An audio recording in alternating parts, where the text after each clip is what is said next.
Hey guys, what is up? Super K-Man Rocks here, and we are back. It is 2025 and it is finally time to kick off the new season. We have had so many changes, obviously in League of Legends with all of the map changes and just general game balancing changes, but also of course in pro play with all of these players swapping teams and moving in a lot of different directions. I covered all 4 of the major regions in terms of off-season grades. You can check out that playlist up in the iCard. Of course, up there is going to be the LPL version of that video. I will reference that in just a second, but I'm so excited to get back into preseason content, and I know this is some of you guys' favorite content on this channel. I gotta be honest, this is my favorite content to make throughout the entirety of the year. The brand new season is starting. We get to talk about all of these rosters and speculate on what teams are gonna do well, what teams aren't going to do well. This is such a fun time of the year in terms of expectations, and so I hope you guys are as excited as I am. Without further ado, let's get into the video though. This is gonna be a long one, as these,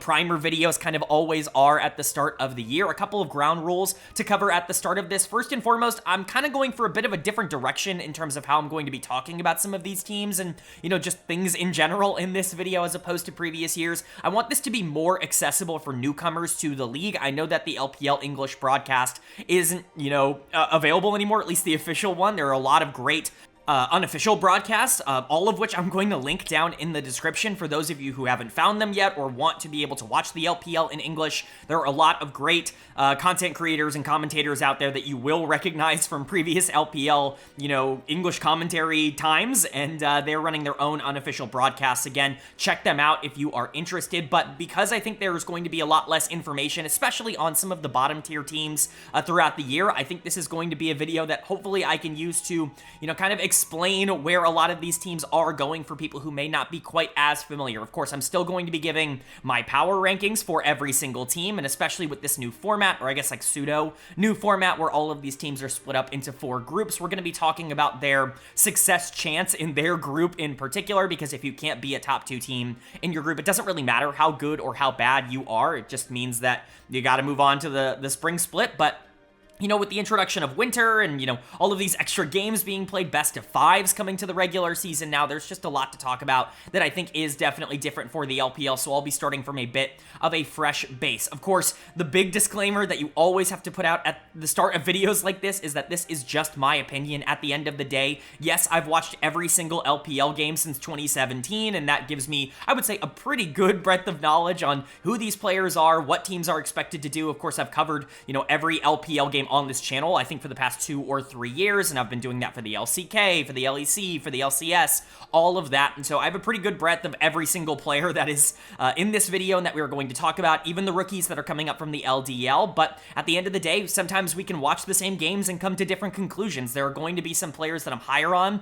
than consensus and some players that I'm lower on than consensus, and that's just going to be, something that happens throughout the video. And if you disagree with my take on any player or any team, if you think I'm ranking anybody too high or too low, let me know down in the comments section below. Of course, just be respectful about it. I ask that you don't just say you're stupid for having this player here. If you want a player higher in terms of the player ranking, then let me know who you think they should be above. If you want a player lower, if you think they're way too high, let me know what players that are below them in my rankings you think are definitely better than them in terms of their floor. And that's kind of the last big disclaimer here. I am going to be ranking these teams mostly based on the floor of what I think they could be or what they will be. There are going to be teams that are kind of lower in the power rankings that I think have a lot of upside, maybe more upside than teams that are above them in the power rankings, but their range of outcomes is just wider. Typically speaking, I'm going to be ranking these teams based on how confident I am that they are going to be good. And that means the teams at the bottom I don't really have a ton of confidence in, and the teams at the top I'm pretty sure are going to be very good. So those are some big disclaimers out of the way. Always have to do that at the beginning of these videos. Also, yes, I watched Demacia Cup. Obviously, I watched Demacia Cup for this video, but one thing that I always say at the beginning of these videos every single year is that Demacia Cup is not a particularly good indicator for success in the LPL. It's actually really not been over the past couple of years. Preseason analysis has basically always been more accurate, I would say, say, than Demacia Cup results. Last year, we saw Rare Adam make top 4 and then go like bottom 2 in the spring regular season. It just has not been a particularly successful track record. There are going to be some players whose opinions have changed at least a little bit because of how well or how poorly they performed in Demacia Cup, but at the end of the day, I'm going to be going off of a lot of the LPL tape or the LDL tape or LCK tape or whatever that I've seen from these players rather than the one small tournament in the preseason that I honestly don't think a lot of people take all that seriously. And so, again, final disclaimer, but without further ado, let's get into the video. I'm so excited. I hope you guys are as well. If you are unfamiliar with the format of what we're going to do in this video, it's obviously a bit different than the other regions because there are groups and not just one big round robin regular season stage. We're going to go group by group, starting with Group A and then Group B, Group C, Group D, etc., right?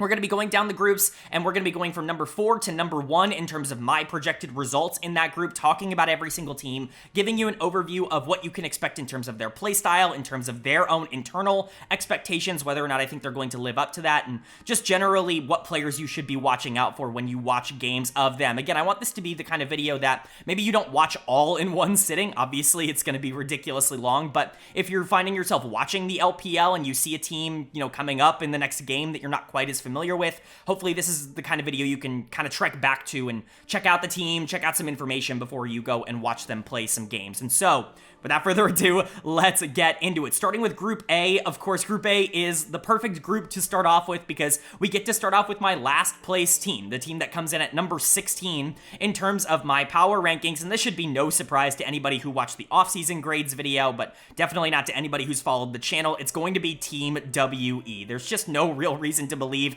this is not going to be the worst team in the LPL. This is the funniest offseason for a lot of League fans in a very long time. This is basically a meme team in terms of, the players that they ended up bringing in. We'll kind of explain why moving forward, but let's talk a bit about the graphics up on the screen so you can get a good understanding of what the rest of this video is going to look like. Of course, you can see the team and then the number next to them. In this case, the number 16 will indicate where I personally power rank them from number 1 to number 16. I have them last in the entire league. I think they are on paper the worst team in the LPL, and so I have them ranked at number 16. You can see their 2024 rank. WE didn't quite finish that high in the summer split, but they had some championship points from the spring split, and so they ended up getting 9th in terms of championship points. The minus indicates that we're going down. It's not getting better for this team. I'm projecting them to finish worse than 9th, like they did last year, and of course they are in Group A. You can see all 5 players at the bottom of the screen. A couple of things next to player names. We'll talk about them as they come up, but the asterisk that you can see on this screen would just denote that they are taking up an import slot, or at least as far as I'm aware, they're taking up an import slot. And of course, the big one, the numbers below the players. I am personally ranking every single player from number 1 to number 16 in their own position. Now, of course, that comes with its own set of caveats, which means that essentially number 10 in a role is not going to be the same as number 10 in another role. The number 10 mid laner is definitely better than the number 10 top laner. Like, that's just how it goes in the LPL. Some positions are just deeper than others. Don't look at 2 players with the same number and think that they are of the same skill set. I'm going to be going in depth on each of these players, talking about their strengths and weaknesses and how they work within the realm of a team. And, that's where a lot of the, specific analysis is going to come into play. But of course, this also is a very flexible scale. If you have a player at number 7 and I have them at number 9 or number 10, we're probably really not all that far off, and I'm certainly not going to die on the hill of trying to argue against that. Now, if you have something wildly different from where I have a particular player, then maybe that's something worth talking about in the comments, but this is not something where I'm like, you have to believe the 7th best mid laner is better than the 10th or the 11th best mid laner. This is a very flexible scale. It is done so on purpose. It's not really intended to be something that is like, 11 is always better than 12. That's, again, not the intention. But 9 minutes into the video, let's actually start talking about our first team, WE. I talked about how they had a bit of a meme offseason because they just brought in a lot of players who have not been particularly successful at the top level, basically anywhere that they've played, and we'll kind of get into that. But their lineup is looking like Cube in the top lane, Tianjin in the jungle, Karis in the mid lane, Tai Unit 80 carry, and Vampire at support. When you're thinking about like where this team went wrong in the offseason, I honestly can't even begin to tell you. I made a ton of jokes in my offseason grades video about how this team was specifically made to target me and my channel. Like, clearly WE watches a lot of the videos that I put out on the LPL because they picked the 5 players that I have criticized the most over the past couple of years in each of their positions, and I just find that pretty funny. I think when you're looking for strengths on this team, really the only one that I could even kind of come to grips with is the fact that Tianjin actually ended out 2024 relatively relatively well. He was horrible at the beginning of the year. He was somebody that I was really low on coming out of the LDL when everybody was super excited about him. People were talking about his carry ability on things like his one-trick Rengar or some of the more aggressive jungle picks that kind of fit in that realm, and I just hadn't really seen that. He always felt better on supportive, more facilitative picks in the LDL when he was playing for those teams, and lo and behold, he comes up to the LPL and Spring Split and is horrible, is one of the worst players in the entire league. I wouldn't say he was the worst, because I think the player who was the worst is the support on this team, but Tianjin was certainly in the conversation for being one of the most detrimental players in the entire league in the Spring Split. However, he ends up getting dropped from that position. He goes over to OMG in the Summer Split and is actually really good for them in Group Nirvana, a big reason why that team ended up going 6-1 in that group stage. He was really, really important as a replacement in the jungle, and so if you're going to get that version of Tianjin, who's a lot more flexible, you're much more willing to play the map in the mid game and not play so feast or famine in the early game, then I think that is going to be kind of the only way you can play through, the only win condition, I should say, you can play through on this team, because I think everybody else is just very weak in comparison to their competition. But Tianjin is the player that I'm watching on this team, and certainly should be the player that everybody is watching on this team to see if he can carry them above this last ranked place, because I just don't have a lot of faith in anybody else. We can talk about Cube. You know, longtime LPL fans may be familiar with Cube, but if you haven't watched recently, this guy has been horrible recently, like truly bottom of the barrel recently in terms of the performances he has been giving out. He was on that OMG team at the start of the Summer Split that Tianjin ended up joining, but he actually got benched and replaced midway through by a player that I'm also not a huge fan of in Harry, and he deserved it. He was truly one of the bottom 1 or bottom 2 top laners in the LPL, and he kind of was at the end of 2023 as well. It's really just not been a good last 2 years for Cube, and maybe you can get some of that form back that he had in 2021 when he was thought about as like a borderline top like 6 or 7 top laner in the LPL, very good weak side on a good rare Atom team. You know, he's been productive at this level in the past, or at least, you know, not a huge negative. I just don't know if you're going to get that version of him. He comes in at number 14 because there are some top laners that just have some pretty major question marks about below him. Top lane is not a very deep role, in my opinion, in the LPL. We'll talk about that a bit more as we go along, but you know, Cube is certainly not someone that I'm hanging my hat on. Best case scenario for him as a player is that he gets back to being a very good weak side top laner that doesn't need resources, that can actually survive 1v1 without those resources in the top lane, and it allows Tianjin to either gather them themselves, gather those resources for him, or gather it for mid or bot lane, which is the dream when you bring someone like Cube back in here. But it's not like you have other lanes to play for, in my opinion. Karis comes in as the number 15 mid laner. This guy's coming over from the LCK. He has been given a lot of chances in the LCK. He started with Hanwha Life, coming in from Genji's Challengers team, and he was meh, like okay, I guess, like pretty bad. I would say bottom 3 in the LCK on the Hanwha Life team. He goes over to OK Brion and is genuinely horrible for them for 2 years. Has given 2 full years as the starter, you know, in and out. I guess I shouldn't say full years because he has been replaced a couple of times, but he's always come back. He's always been given the reins back in the mid lane, and now WE thinks it's a good idea to use an import slot on him. This guy's proven nothing. He's been given 3 full years at the top level in the LCK and has done nothing but be a bottom 2 mid laner. Don't really understand why they would make this decision, but when you look at his strengths and weaknesses, he is a control mage player. This is not somebody that's going to go out and be like a super assassin or like is going to carry games in terms of his aggressive tendencies. He's going to prefer to play slow and play for late games, and generally speaking, his laning is just really bad, and so he actually falls into a lot of positions where he's just getting outpaced, and that's why he had a lot of problems and struggled a lot in the LCK. I do not think that's going to change. In fact, I think the LPL might even be a worse environment for that. If you're getting outpaced in the LCK, you're going to get obliterated in the LPL. Maybe I'm wrong. You know, we've seen some imports that were maybe not playing perfect over the last couple of years come over to the LPL and really kind of revitalize their careers. Yukal is definitely one of the players that comes to mind in that situation, but Karis is not Yukal. Karis has never had the prospect pedigree that Yukal had, and he certainly doesn't have, in my opinion, the mechanical talent. And so Karis, not a huge fan. And then Taiyun and Vampire, this might be the single worst bot lane in the world, like in any major region, including in Europe or North America. I genuinely cannot understand what the thought process is behind bringing these two in. Vampire is a player that there are large sections of the community that are, I guess, high on, quote unquote, or like our defender, Vampire defenders, if you will. I gotta see it on the Rift first and foremost. This guy has just not been good in basically any circumstance. A lot of people have brought up that support is a hard position to be able to adapt to, and Vampire is very inexperienced at the pro level, something I talked about a lot last year. He was basically an emergency replacement once Mako left Edward Gaming like midway through the offseason, and they didn't really have anybody to bring in for him, but he came in and truly was horrific for that EDG team. He was the worst player in the spring split, ends up getting traded over to Invictus in that big EDG IG trade midway through the year, and I guess he was better in the summer split. There were flashes of him being like a league average support playing with a really good AD carry, but there were still so many games that I think he individually lost for IG, and I think if they had basically any other support, they would have pretty easily been like a top 8, top 9 team in the LPL. That's genuinely how much I think they held him back, because I do think that team actually had some promise, and so maybe he ends up becoming something good. Again, there are a lot of people who defend him out there, compare him to players like On, who struggled in their first couple tenures, but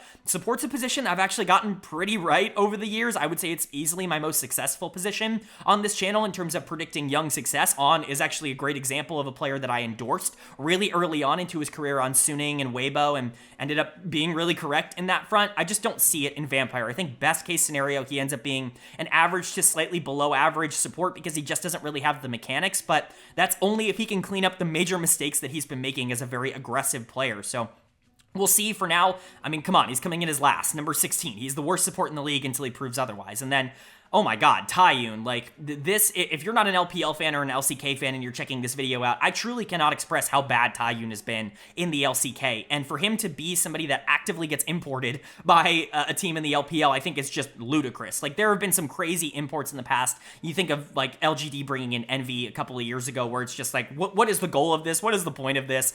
Tyun is worse than any import, at least in terms of track record, that we have ever seen. Perhaps he finally figures something out and turns it around, but he's been in the Guangdong Freak system for at least a little bit of time now, coming out of that DRX Challengers team that, basically everybody wanted to pilfer. Tyun has been a player that's been given a lot of time, more time than is necessary at the LCK level, to be easily the worst AD carry that I've ever graded in any major region in comparison to the players that he's playing against. He was starting even at the start of 2024. He got benched after 1 week for a player that was like middle of the road in tier 2 in the LCK, and that player immediately turned that team around. Bull immediately turned KDF around, and they were immediately more relevant just because Tyun was not instantly losing them games from being on the Rift. For WE to take a look at that guy, who was also not very good at the end of last year in tier 2, to be able to look at that guy and say he needs to be our import here alongside Karis, it's just an unbelievable decision. I can't stress enough how Tyun is the single worst player I've ever graded out in any major region. Like, I've never seen a player get overmatched more against the players that they're playing against. Again,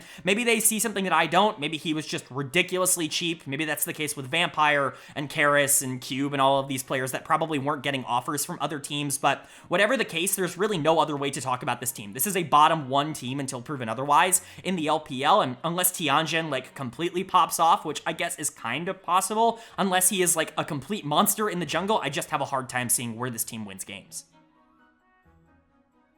But then moving on to the team that I think will get third in Group A, the team that will just miss out. Of course, you just need to make top 2 out of 4 teams in order to move on to the quote-unquote playoffs here in the winter split. And ironically, it's the number 15 team in my power rankings, the 2 worst teams both in Group A. It's LGD Gaming. I just don't really see a high floor for this team. Perhaps I could be proven wrong about this, but this is a full rookie roster in all but actual execution, right? Xiaoya obviously played a lot last year for LGD. XQW has played a couple of games in the past at the LPL level, but I mean, in theory, in execution, this is a rookie roster coming in, attempting to capitalize on their success in the LDL. And well, I think that that is a very admirable thing for an org like LGD to do. Generally speaking, this org has been very, I guess, lost in terms of direction over the past couple of years. This feels like a strong direction. I really don't think it's going to pay dividends in year 1. So let's go ahead and talk about it. Their lineup is looking like Sasi in the top lane, Climber in the jungle, XQW in the mid lane, Xiaoya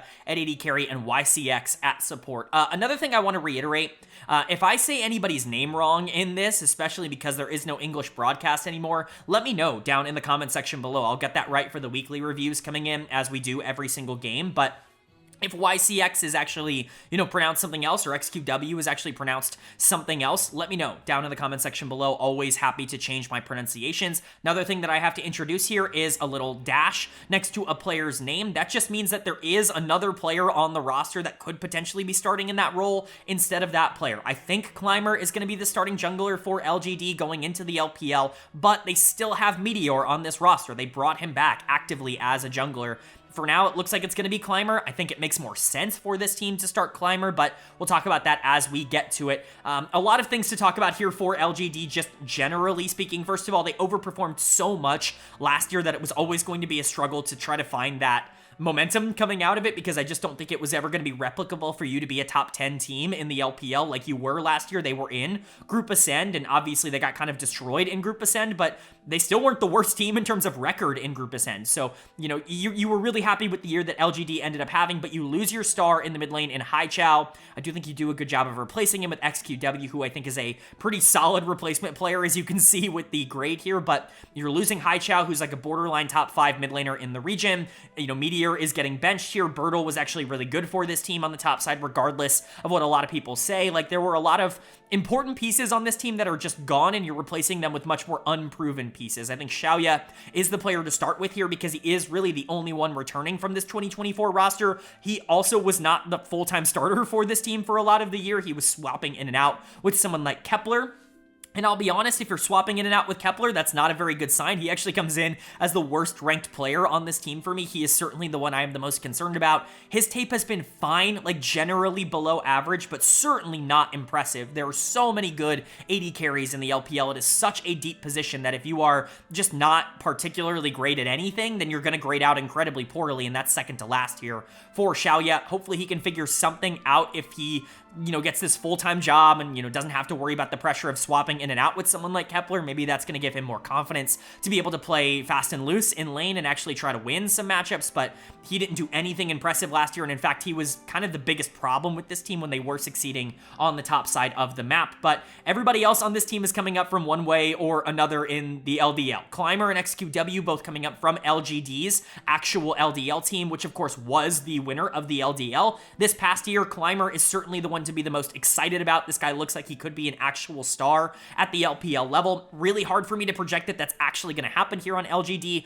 mostly because rookie rosters are just really difficult to have success with in the early parts of their careers. Most of the time when we see success, especially in the LCK and the LPL, this doesn't apply as much to the Western regions, but in these big Eastern regions, really the only times we ever see rookies have success year one is when they're paired with a lot of veterans that can ease their transition into these major team fights and these major skirmishes against the best players in the world. Climber's going to have to be given a lot of responsibility basically from day one, but this guy's upside is ridiculous. His mechanics are insane, and he is certainly the player that I am the most excited about on LGD. Very similar to what we just said about WE previously. If this team is going to win games, I imagine it's probably going to be through jungle and through Climber just being the best player on the Rift. Now again, I have that dash next to it because they still have Meteor on roster under contract, but that doesn't mean I think he should be playing. Meteor is a very limited player in terms of his skill set. He's very good at the thing he does really well, which is carry games. He loves Graves. He loves Kindred. He did get a bit better on the facilitators last year to play for Haichao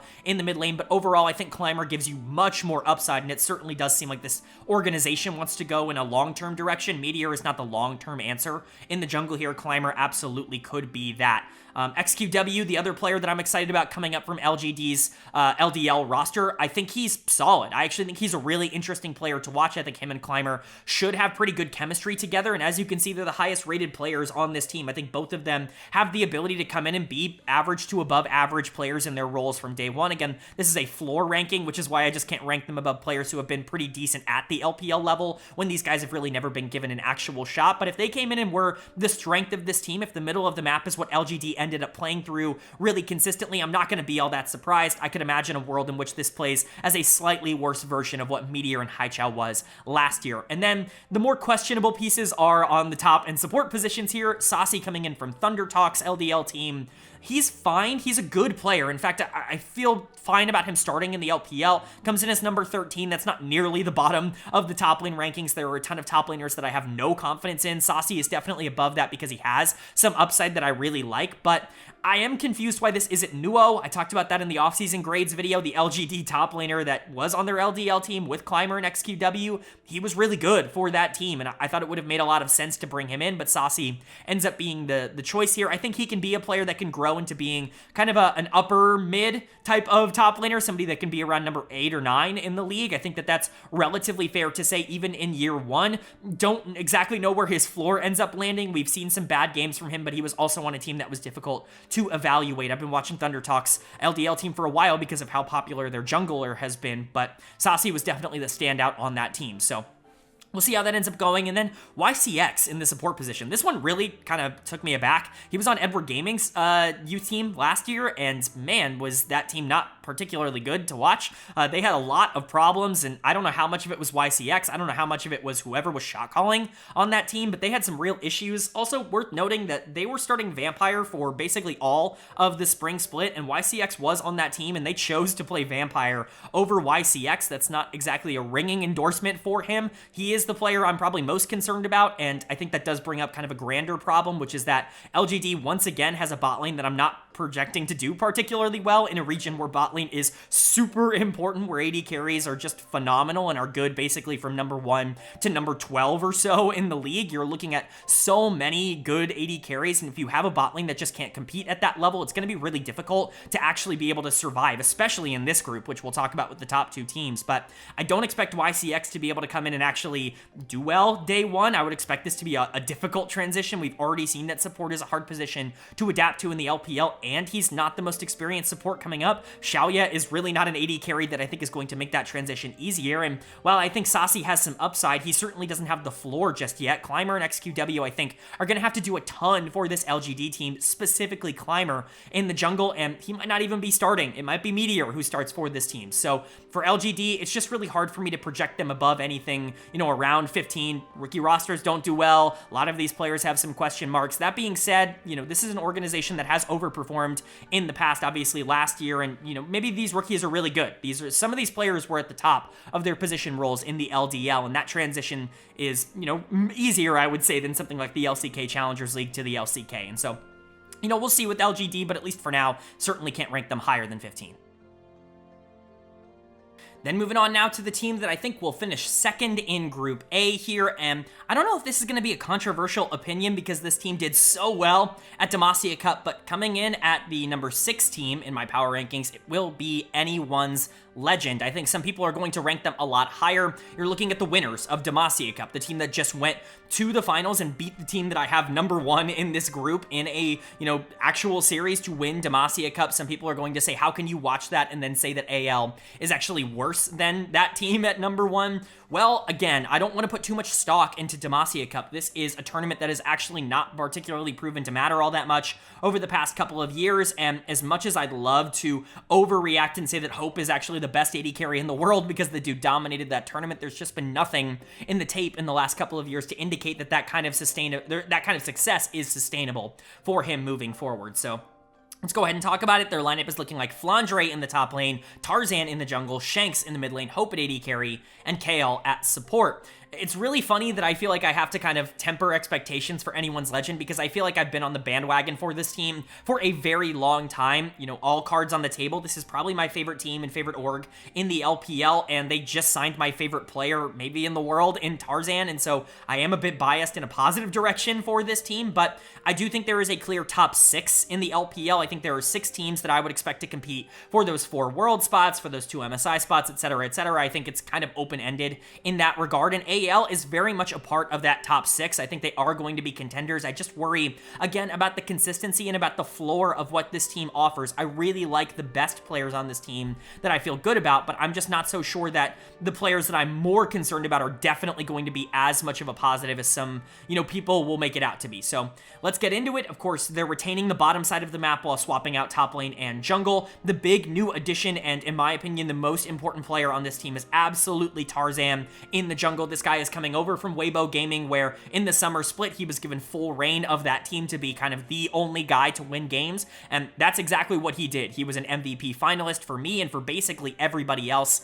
in the entire league, and he comes over here to AL on a pretty big hot streak. I have always been a huge defender of Tarzan. The LPL community has always hated Tarzan for a reason that I just can't really understand. I mean, I kind of do understand it, right? It's the same reason people will deny that Peanut is one of the best junglers of all time. It's because people don't really like facilitative junglers that aren't carry threats in and of themselves. You know, players that play Sejuani and Maokai a lot of the time, they just don't really see them as dynamic or as dominant of a player as you would get out of, like, you know, a Canyon or a Kanavi, somebody who's going to be a lot more aggressive in the early game. But Tarzan is one of the best junglers of all time. Every single place that he's gone has gotten better because he has been there, whether it's been, you know, Griffin in the past or LNG or now, you know, or Weibo Gaming or now AL, right?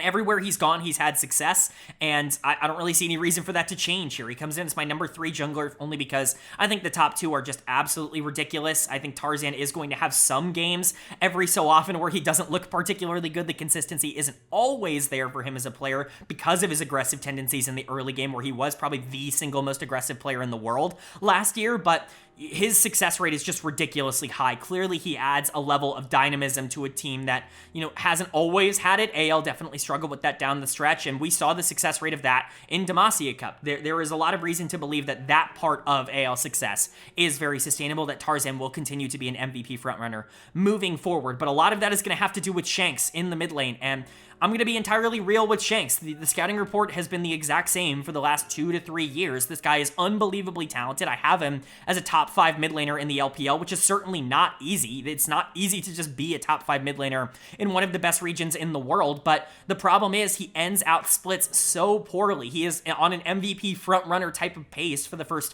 4 or 5 weeks of a season every single split, and then the last 3 or 4 weeks, he just completely collapses and starts playing bad. It's happened over and over and over again, and at some point, you just have to start to recognize the pattern that is going on with Shanks individually as a player. If he can have one split, just one split, where he has that incredible dynamism and that success rate in lane throughout the entirety of it, where he doesn't start to fall off later on into the split, then I'm going to believe in him as a potential top 2, top 3 mid laner. He has that kind of talent. He's always had that kind of talent, but he has to put it together for a larger stretch of time. There are going to be games where he looks unbelievable, and in fact, pairing up with Tarzan, I think, is probably best case scenario for a player like Shanks, who loves to get resources and loves to win games on his own in the mid lane. Tarzan loves to give resources to mid lane in particular, and so I think this is a very, very good pairing, but once again, I just have to see some level of consistency from him throughout the entirety of a split and not just in parts, because the talent is never going to be the problem with Shanks. But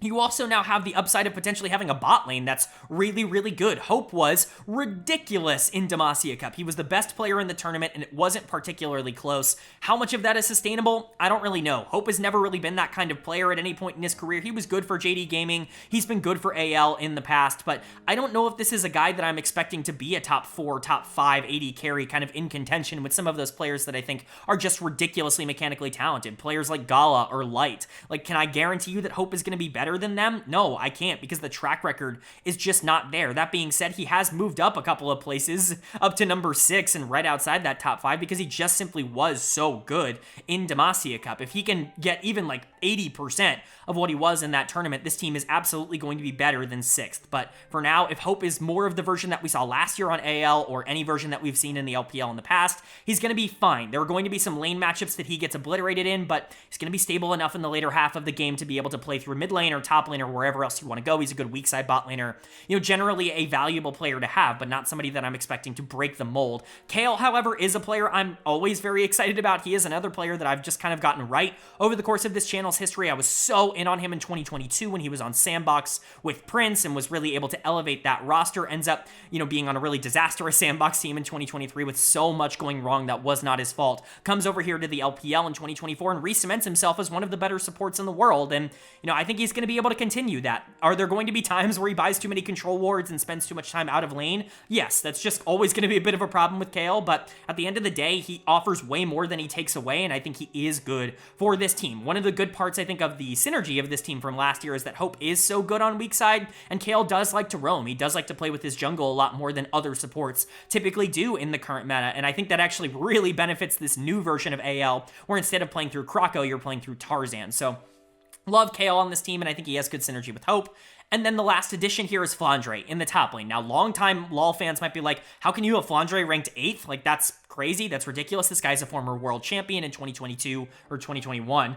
On Edward Gaming, of course, back in 2021. But man, it's not been the greatest of successes recently for Flandre. He was kind of splitting time last year on JD Gaming with Sheer, a 17-year-old that suspiciously does not look like a 17-year-old, and he was the worst of the two. He was not a particularly dominant top laner. People are going to point to that one playoff series that he obliterated in the spring split, but outside of that one series, genuinely, you can't really find an extended period of time, like more than one game, where Flandre is actively winning consistently. And that is a bit of a concern. His big positive has always been that he has been so good in the 1v1 in lane, top lane. He's been a strong side top laner, somebody who's going to pick Graves or, you know, one of these more aggressive picks and just kind of try to bully somebody out and really gain this gigantic gold lead. He likes resources in that regard, and I think Tarzan's going to be willing to give that to him, but he hasn't necessarily shown that same level of dominance that we saw in his prime last year. Maybe with a full-time starting job here, this is going to be fine, but I do think this is just a worse version of what you had in Ale last year, and you already weren't a Worlds team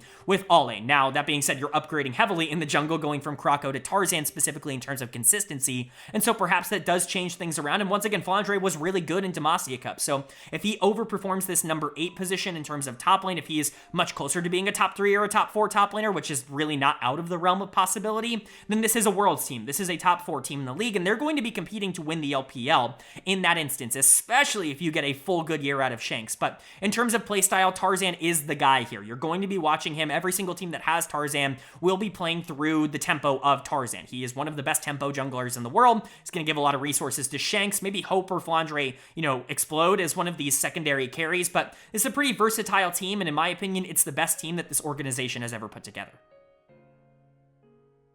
But then we move on to the team that I think will be getting first place in this group, and it was the runner-up at Demacia Cup. They certainly did well for themselves at that tournament as well. It's Top Esports, and I do have them at number 2 in my power rankings, exactly where they were at the end of last year. Some people might say that this team got worse. I do think that, like, on paper, this team got worse. I think, generally speaking, you're not looking at a team that's going to be as consistent as what you had last year because you're losing, in my opinion, the best support in the world. Spoiler alert for the player rankings later on in this video, but Top Esports is still a team you have to watch out for. They're keeping a lot of the core, and you could honestly make an argument that they got more upside in the jungle, and I know that feels weird because it's coming off of like an MVP jungler, a World's Finals MVP jungler, but Kanavi's just different when he's on, and I expect this year to be an absolute dominating year for Kanavi. So let's go ahead and get into it. Their lineup is looking like 369 in the top lane, Kanavi in the jungle, Cream in the mid lane, Jackie Love at AD carry, and Crisp at support. One thing I do want to point out, if you see any weird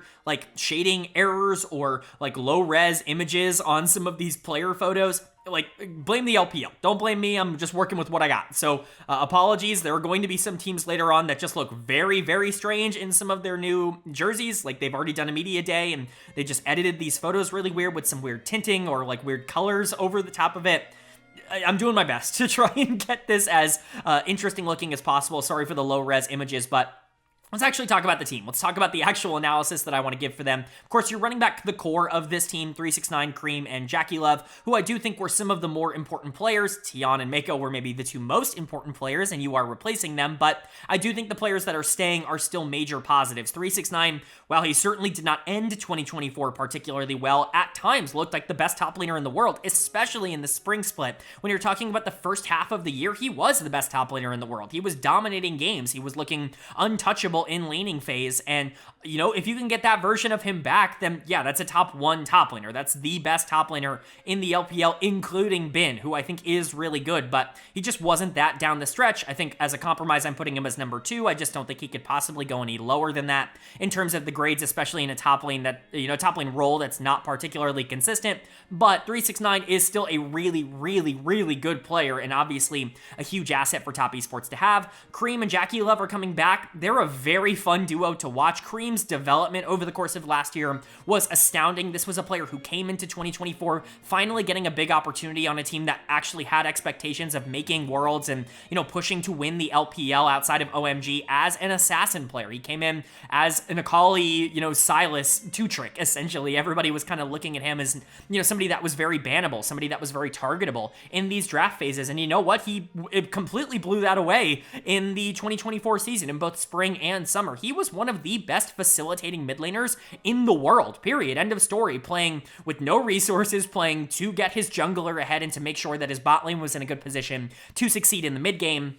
He was doing that at a ridiculously high level, and that's something I never thought Cream was going to be as a player. He is a former channel darling, as I like to say, maybe even the first channel darling. I think he was the first player I really, really went to bat for on this channel back in 2021, and I'm glad to see that things have really kind of panned out for him. He comes in as my number 3 mid laner. I think the floor is a lot higher than people think, mostly because I think the changes that he made last year are sustainable. I don't think that it's, oh, he just was surrounded by good talent and he looked better because of that. First of all, he still is surrounded by good talent, but the changes that he actively made to his game are things that he needed to make in order to get more sustainable. And so I really like Cream moving forward. I do not think he's going to fall off in 2025. I think he's going to have a really good year. Once again, maybe not quite like best mid laner in the LPL like he was in summer, but still probably within that range. And then of course, it's Jackie Love. Some people are going to be mad that he's number 2. Some people are going to say that, you know, 3 and 4 should be above him, that players like Gala should be above Jackie Love.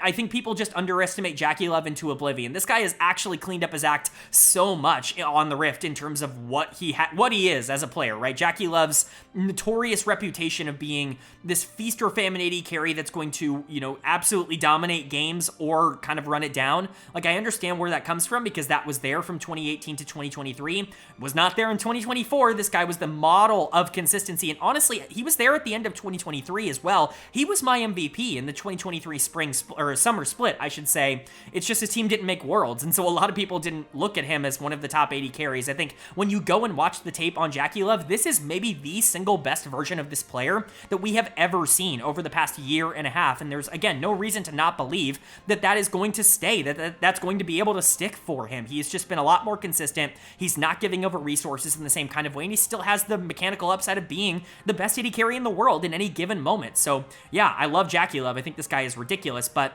you are bringing in 2 new players to replace arguably the 2 most important players from the team last year. Kanavi coming into the jungle is the one I'm more positive about. I have him as my number 1 jungler. That's going to cause some commotion, I think, because Tion is coming off of an MVP split, but people already hate Tion for a couple of reasons. Hell, some people are going to put Tarzan at number 1. Certainly, I'm the kind of person that would buy into that, and I think there will be moments where Tarzan does play like the best jungler in the LPL, but Kanavi is a player with unlimited upside. Like, truly, at any given moment, he will be the best jungler in the world. Like, he's just a better version of what Canyon was last year, in my opinion. I'm not saying he's better than Canyon. Obviously, Kanavi's floor is lower, I would say, than what Canyon's floor is, because he's not as good on things like Sejuani and Maokai and etc. as someone like Canyon has become over the last couple of years. But Kanavi's upside is just so ridiculous, and I think this is basically the perfect team to bring that out of him. They love playing for jungle. Cream specifically loved playing for Tion last year. Jackie Love loves playing for mid-game fights, and that's where Kanavi really succeeds. He is the single best early game pather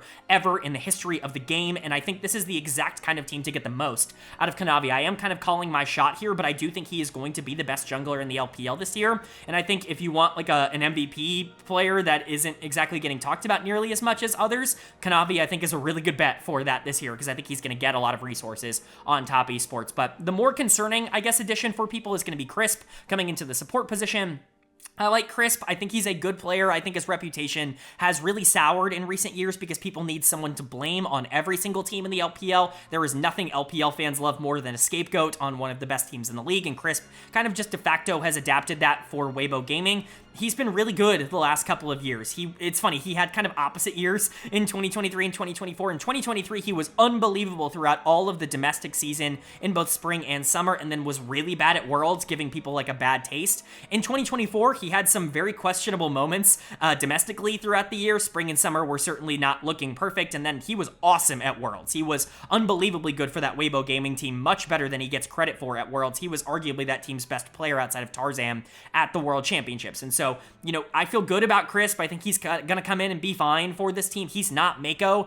I do think that is a downgrade, and I do think it does make them worse, and that could be the thing that knocks them out of top 2 or top 3, but he is still very, very good. You could do a lot worse than Crisp as a support. He still is the player that I will die on the hill of saying he is the most creative player in the world in terms of his engage angles and how he can find ways to disrupt the enemy team. It's also why he ints a lot, because sometimes he's in positions that his team can't really defend. He's trying to find these ridiculous flank angles, and sometimes that can lead to him getting caught in bad positions and losing his team fights. But when it works, like, nobody else in the world does what Crisp does, and so I like that combination with Jackie Love a lot. I think it's actually going to create some scenarios where Jackie Love could really pop off, another player that could very easily see winning MVP throughout this year. But I just don't think nearly as lowly of top esports as I think some other analysts are going to. This is still, in my opinion, one of the top 2 teams in the LPL. They kept a lot of their core together, and I think Kanavi could have an even better year in the jungle than what Tion had last year, if that is the direction they want to play for. So overall, still really like TES, and I still think they're going to be a World's favorite.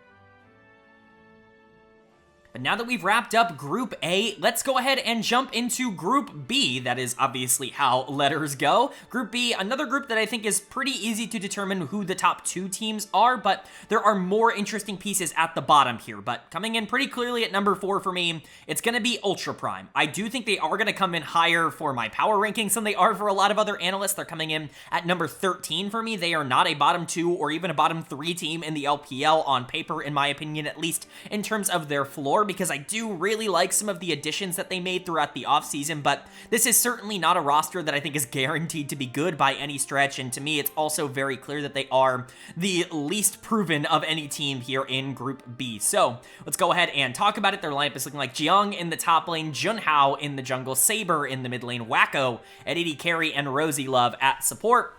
Once again, if I'm saying anybody's name wrong, just let me know down in the comments. But one of the big reasons why I am pretty excited about this team is the additions from the PCS here. This is, of course, a team full of players who have never played in the LPL. We've already talked about that a bit with LGD in this video, about how that can be a bit of a problem. A full rookie roster typically isn't something that you would feel very good about, but this is not a full rookie roster. That is definitely kind of the big difference between Ultra Prime and LGD. You've got 2 players coming over from the PCS that were both very successful last year, specifically Jiyoung in the top lane, who I'm super excited about. If you want one player on like a bottom tier team that I really think could randomly just break out and dominate, Jiyoung is the kind of import that I think the LPL like really should be trying to get. Young players from, a region like the PCS that maybe aren't ever going to get the kind of spotlight that they would be getting, in the LPL, bring them over and give them the opportunity to be, primary playmakers on a team like this. I really like his ability to 1v1.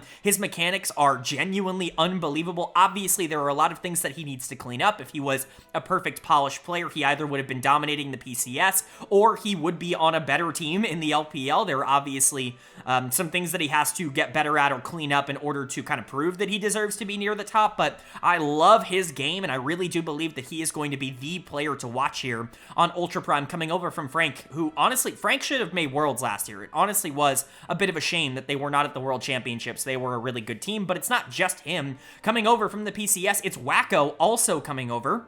International fans are going to be familiar with Wacko. He's been to Worlds before as an AD carry. I don't think this guy is exceptional. I think Jiyoung is more interesting from an upside perspective when it comes to the LPL in terms of the imports here, but Wacko's floor is actually really high, and I really like this addition. Again, bringing a veteran into the building to be able to try and transition some of these younger players, especially players like Saber and Rosie Love, who haven't even really found success at the LDL level, to get them prepared to play in the LPL, I think is a huge, huge positive for Ultra Prime Prime that other similarly rated teams just don't really have. And Wacko, in and of himself, is a good player. He has good mechanics. He is a smart player. He doesn't make major errors. He can win lane. He's not a superstar. I'm not expecting him to come in and be a superstar, but I think he's going to be an average AD carry at the LPL level, somewhere around middle of the pack, which is where I have him ranked, coming in at number 9. So the two imports, I think, are really carrying this ranking for me up from where I think a lot of other people are going to have them, somewhere around 14 or 15 to number 13 for me, kind of half a tier, I would say, above the worst teams in the league. But everything else is a little bit more of a question mark. Junhao is a good addition in the jungle. He's going to rank as my last ranked jungler because I just don't have any sort of faith that he is going to have a high floor, but good mechanical ceiling. I would say he was the best player on BLG Junior over this past year, and they were, of course, the runners-up. In the LDL, I think that there is a lot to like about his ability to play a strong side in the jungle, and I think that's good because Saber, not a player I'm expecting to get a ton of resources here. Again, the numbers might look a little funny, but jungle is a deeper position than anything else in the LPL. There's a lot of top-heavy, rankings, I would say, in terms of like AD carry or mid lane. Junhao, not somebody that I'm expecting to come in and play particularly well, especially because I do think they had a good jungler and hacker, but certainly not someone I'm frustrated about them bringing on. And then you have some internal promotions here. You have Saber and Rosie Love coming up from Ultra Prime's LDL team. Saber was one of the first, actually announced decisions of the offseason across the entirety of the LPL. Even though Ultra Prime took forever to get the rest of their roster announced, they just really trust Saber. Clearly, they wanted to build around him in the mid lane, and I'm going to trust their internal scouting process. Regardless of the success that this team has had, they've honestly done a pretty decent job of finding mid laners in particular, and so Saber could be somebody that comes in and is, fine. I think the tape is good on him. It's certainly not exceptional, but he's not somebody that I'm expecting to be like a disaster. Again, him and Junhao, I think, could actually be a pretty solid mid-jungle duo. Both of them can carry games. Both of them can be primary focal points, but both of them, I think, can also take a step back. Really like that flexibility that they could potentially have, even if I'm not sure that their mechanical ceiling is going to be particularly high. I'm a bit more concerned about Rosie Love. If Vampire didn't exist, he would pretty clearly be the number 16 support in the LPL right now. He is one of the least proven players in the entire league to be getting a starting spot right now. I really don't know how that's going to go. I think it's nice that he has a player like Wacko who has so much experience to be able to help him out in the 2v2, but the tape isn't particularly phenomenal on him, and he wasn't a winner. It didn't really seem like he had a big role in terms of Ultra Prime's LDL, shot calling success, and so I don't really know what his role is on this team. This is kind of a big punt for me. I imagine he's going to struggle quite a bit in year one, but again, maybe Wacko can help ease that transition a little bit. I think if you're looking for upside and excitement on this team, there is plenty to give. Again, Jiang and Wacko, I think, are really good additions that should actually give this team quite a bit of floor, but Jiang's upside is huge, and so is Saber's and Junhao for that matter, right? They have good upside. These are solid players. I just don't think anybody on this team feels like a game breaker. And unless you're getting that out of the top side, then this is probably still not going to be a very good team. I don't imagine they're going to be competing for top 2 or anything like that in this group. This is a very, very difficult group to end up trying to top 2 in. The top 2 teams are just so much better than the bottom 2 teams. But if this team ended up finishing 3rd, I wouldn't be super surprised. And I do think they are better than the bottom 2 teams in WE and LGD that we talked about in Group A. Then moving on to the team I think will get 3rd in this group, and honestly, if I'm higher on the team in 4th place here, I'm lower on the team in 3rd place, and that is, oh my god, OMG. Again, pretty clearly coming in 3rd here, at least in terms of projections. Top 2 is just pretty unreachable, I would say, for the 2 bottom teams in this group, unless something goes unbelievably wrong. But OMG is a team that I'm maybe not quite as sold on as a lot of other analysts will be, and it's funny because I am higher on Ultra Prime. Perhaps I could have stuck to my guns and actually put them in a different order, but I think OMG is going to be good enough to be a top 10-ish team. I just don't really think they have the upside to be a ton better than that, and I'll explain why. I do think there is some things to look forward to when it comes to this team that could potentially bring them over some upside, but the floor is incredibly low, and they made some decisions in the offseason that I'm really not a huge fan of. But their lineup is looking like Harry in the top lane, Hang in the jungle, Lin Fang in the mid lane, Starry at AD carry, and Moham at support. Obviously, a couple of players staying, quote-unquote, on this team from last year. You've got Harry and Starry, who were starting members for this OMG team down the stretch when they really were overperforming in Group Nirvana. Starry, in particular, is the core to build this entire team around. People were excited about him coming out of the LDL, and this is one of the things I actually got wrong from last year. Had a great success rate in the LPL, but Starry was not one of the more accurate picks that I had. I was really low on him, at least in terms of expectation. It felt like he was just yet another, AD carry that was coming out of the LDL that everybody wanted to get super excited over to come into the LPL and dominate. It feels like we have 100 of those every single year. You know, we're already seeing it right now with a couple of the promoted AD carries, and, you know, there are a lot of players that have been promoted in the past couple of years trying to find their footing. Players like Leave or 1xN or, you know, Assume, I guess kind of fits in that mold as well, who are good, but they're not quite the world beaters that people expected them to be.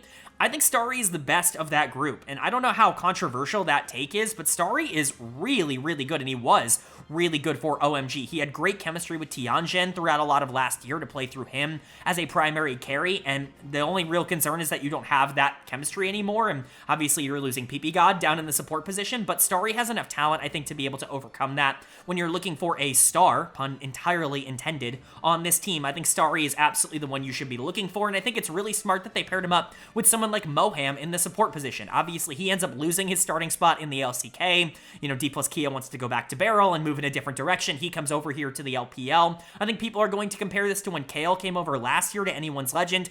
I don't think Moham's as good of a support as Kale is. I think Moham is much more one-dimensional in terms of how he plays the game. If you haven't followed him over the course of the last couple of years, or you didn't watch Worlds last year, obviously for D plus Kia, he is an engaged player. He will play Rel or Alistair or Leona or nothing, right? Like, that's really just all he is going to be. He's not good on Enchanters. He's really not even that good at playing laning phase. He just wants to be a team fighter on these engaged champions. Things like Nautilus as well can fit into that equation, and I think that's fine for Starry. If the whole goal of bringing Moham in here is to set up Starry to be able to carry in these late game fights, I think that is something that can absolutely work for this team. My only major concern, I would say, with Moham is that laning phase could be a bit of a problem for a bot lane that kind of needs to be strong side of the map. We'll see if that ends up becoming a bit of a problem for OMG, but generally speaking, I think this bot lane is definitely the strength of this team, and if you're looking for a reason for them to clearly be better than Ultra Prime, it's that their bot lane, in my opinion, is so much better than Ultra Prime's. Moham is such a huge upgrade over Rosie Love in terms of what you're looking at 1v1 against those teams, and I think that's really what's going to push them over the top. Everything else is definitely much more up in the air, though. I would say, regardless of the numbers you see on the screen, the third player that I'm excited about on this team is Hang in the jungle. This is a player who has really, really struggled towards, like, recent memory. He's kind of the opposite of what Tianjin has been for OMG, where Tianjin was really bad, came to OMG and got better. Hang has been really bad in recent memory for a team like WE, and I think you're kind of hoping for a bounce back from him. There's reason to believe that that still exists in him, though. I liked him individually as a player, you know, last year at the start of the year, and I think that there have been good moments on tape from him in the past. He's just a very feast or famine player. Again, a really good early pather that has no idea what he's doing in the mid game and loses a lot of tempo and pressure because of that. He doesn't really know exactly where to play through. He's got the mechanics, and honestly, he's got the early game prowess to actually be a pretty good jungler at this level, and we've seen him have, like, small levels of success in the past, but he's going to need to be able to tap into that and play through bot lane a bit more, I think, if that's going to be something that he brings to OMG. But I think if Hang is actually just, like, a league average jungler, which I think is fine, then this team is going to be a lot better than this 11th ranked. Like, they're going to be closer to 8 or 9. They're really relying a lot on him getting back into form, because I don't love their solo lane duo. Linfang is fine. I like this promotion internally. Clearly, this was the direction they kind of always wanted to go in after Angel left here, was going to Linfang full time. They even put him in for a bit of last year. He's an interesting player. I don't think he has the upside to ever be like a superstar in the mid lane. It just doesn't really feel like that's the kind of play style he ever wants to play for, but I think he can be a really stable mid laner. And again, if Hang is going to be able to be more aggressive in the early game, I think having someone like Linfang could be a positive there. But the one player I am much lower on here is Harry in the top lane. I'm not a fan of Harry's game. I've basically never been a fan of Harry's game. This is actually one of my best takes on the channel when everybody was hyping him up a couple of years ago as somebody to watch out for as a top laner to, like, really kind of keep in mind. It was him and Xiaoshu that both came up together, or at least around the same time, and kind of broke out as, like, interesting laning top laners. I was like, Xiaoshu's really good. Harry is not good. Like, people are overrating his mechanical ceiling. People are overestimating his ability to win bad matchups. He just doesn't do that, and he gets caught all the time in late game fights. Like, he's really not a particularly practiced player, and quite frankly, he's just not gotten better over the course of the last couple of years. He is in that cluster near the bottom of the league. There are so many bad top laners in the LPL. You know, we've already talked about a couple. We will talk about more in the future groups coming up, but Harry is very much a part of that group where it's just, I don't really have a lot of faith that he's going to be anything but a negative for this team on the top side of the map. He came in and replaced Cube, and I guess was, like, fine in that role, but they basically gave you the same output. Harry wasn't a particularly positive player for them, and I don't think he will be moving forward. I just don't see it in his skill set. Adding that on to the fact that Lin Fang is also not really somebody that I'm like blown away by. Moham being one of the better players on the team is pretty predictable, and Hang obviously coming off of the worst I've ever seen him play at the pro level. I do have some doubts about OMG, which is why they're not a top 10 team to me. They're number 11 in my power rankings, and why I do think it's possible for them to get, last in this group, but their floor is just too high. I think Starry is awesome, and I really do think that they can play through him, and I think Moham is going to be good for him, and if they can get anything out of their jungle position or out of their mid lane position, I think this team is going to be just fine sitting around this like number 9 to number 11 spot, which is, I think, where most people should probably have them. Then moving on to the team I think will get second in this group, and again, Group B, pretty predictable in terms of how things are going to go. It's a Worlds team from the previous year. It's Weibo Gaming, and I actually don't have them in the world spots going into 2025, at least in terms of my expectations. I'm not quite sure that they are a top 4 team. Again, top 6 is all really close, especially after number 1. Like 2 to 6 is all just mumbo jumbo, like whichever one you want, kind of in whatever order that you want. If you wanted Weibo near top 2 or top 3, I would be totally fine with that. But for me, they come in at number 5. I do think they made some good changes in the offseason. I think they actually got better in a couple of positions, but they are a very different team now, and we're going to have to see if that ends up working out for them. But their lineup looks like Breathe in the top lane, Tian in the jungle, Xiaohu in the mid lane, Light at AD carry, and Hong at support. Very similar to what we've talked about with a couple of teams before. It's jungle and it's support, changing roles. Very similar to the top esports changes, actually. A couple of teams just kind of flip-flopping a couple of players, but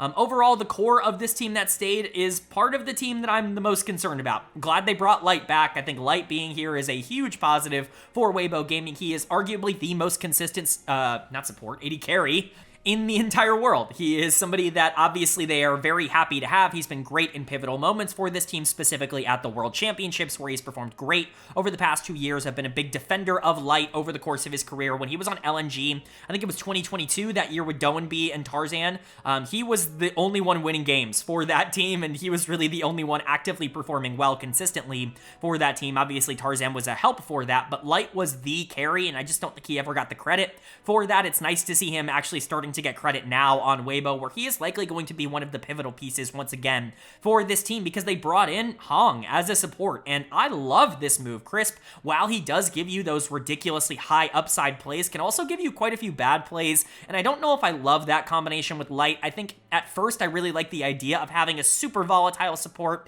with a really stable AD carry, but I think if you just give him somebody that's going to make those good plays without sacrificing some of those bad plays, perhaps the consistency can go through the roof for this bot lane, and I think that's the idea behind bringing someone like Hong in. I really, really like his game. He's been one of the best supports in the world for many, many years now, even going back to those Rare Atom teams in 2021 or so that we've kind of been talking about, even going back to his time on FPX. Like, he's been a really good player for longer than people think, and I'm really glad to see that that consistency has not faltered now that he's been given more responsibility on some of the best teams in the world, like LNG last year. He came in midway through the year as a replacement for Mark and was instantly an upgrade. Big surprise. He was really good for LNG before that. And so I think bringing him in here again, you're just hoping that you can get this hyper stable, hyper consistent, really solid bot lane going. And I think that that's more than realistic to imagine here between Light and Hong.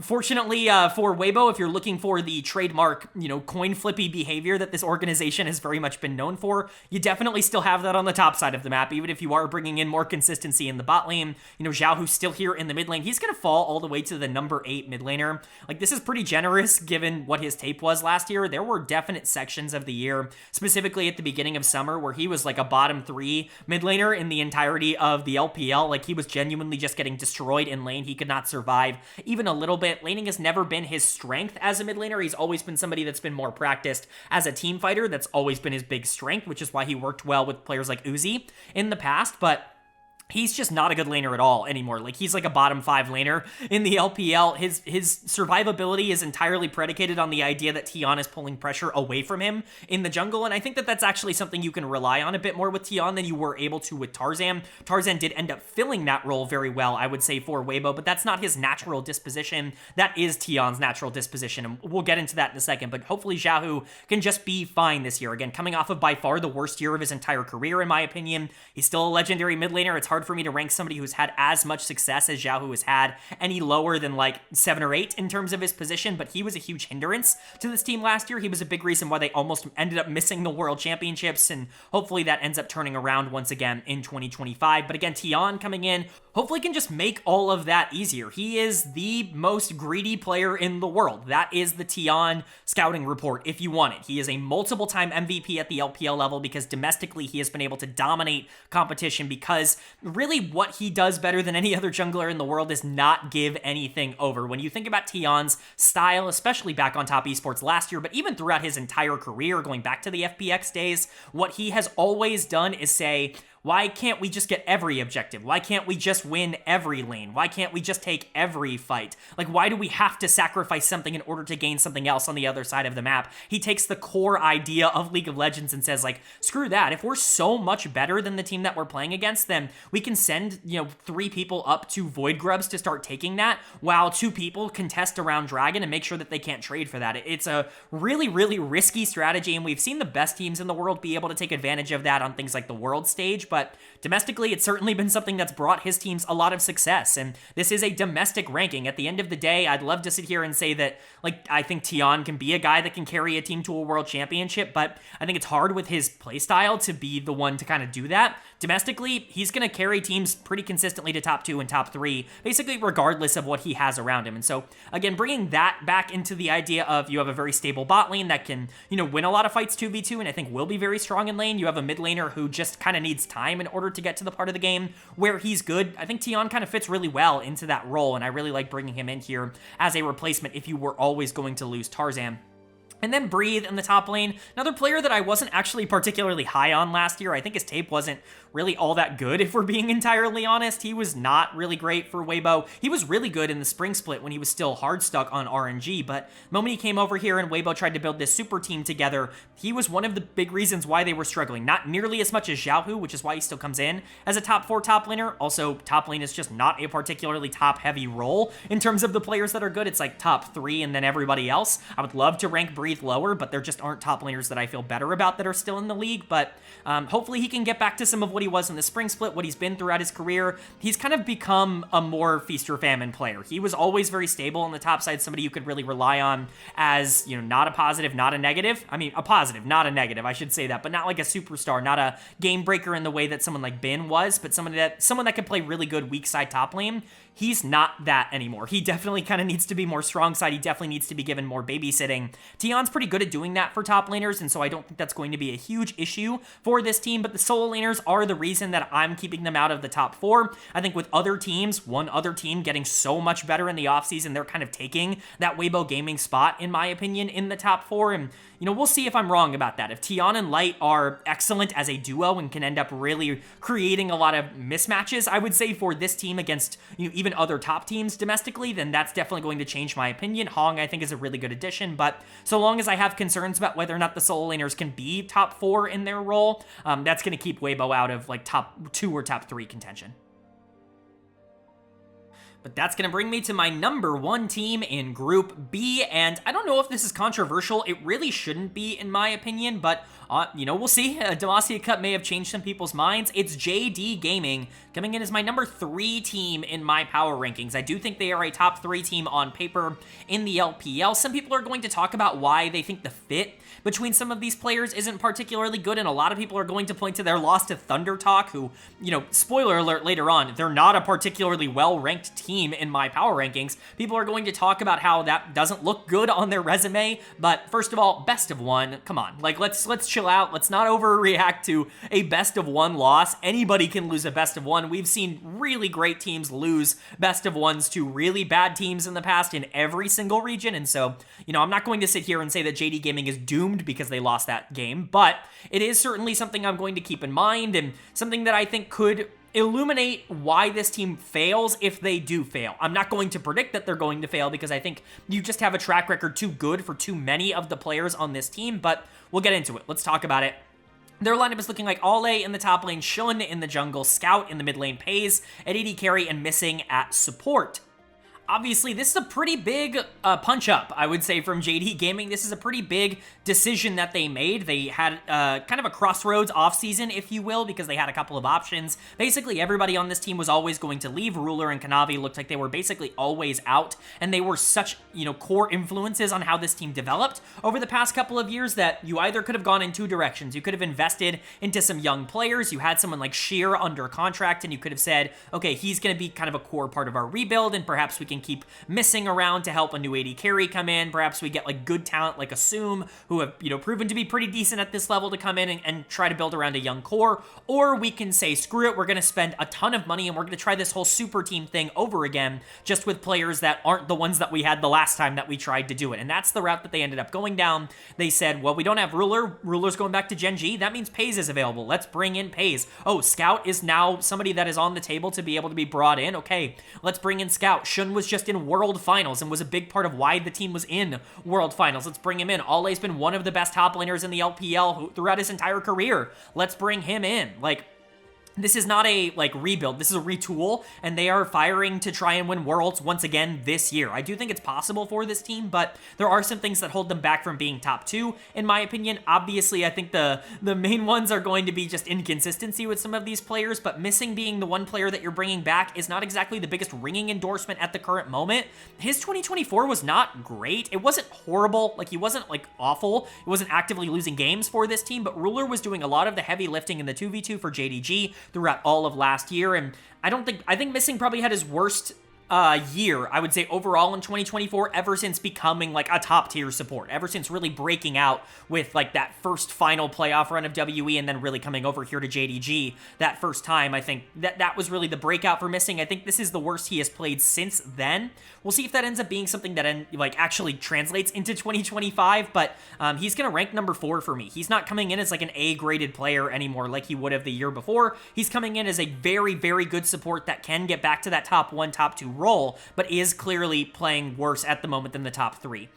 You are bringing Pays in to kind of be that Ruler replacement. I think that's really the only thing you can kind of call him. At this point, he replaces Ruler on Gen G. Ruler goes back to Gen G, and Pays replaces him on JD Gaming. But if Pays is your replacement, that's a pretty damn good replacement. Some people are going to be a bit concerned that he's been babied quite a bit over the course of his time on Gen G. I would agree that he has been given quite a bit of resources. I'm certainly not guaranteeing that this is a guy that's going to come in and immediately be top 1 AD carry in the world, but boy, does he have top 1 mechanics. This is not a guy that is just, oh, he was in a good circumstance and a good situation, and, him going to JDG and being separated from players like Canyon and Chovy is going to make him a bad player. I just don't think that that's going to happen. He is simply too talented to be that. He's been my MVP in the LCK in both of the last 2 summer splits. He was my MVP in 2023 summer and 2024 summer, and I think, honestly, he probably deserved both of those awards. He was so integral to Gen G's success later on in the year.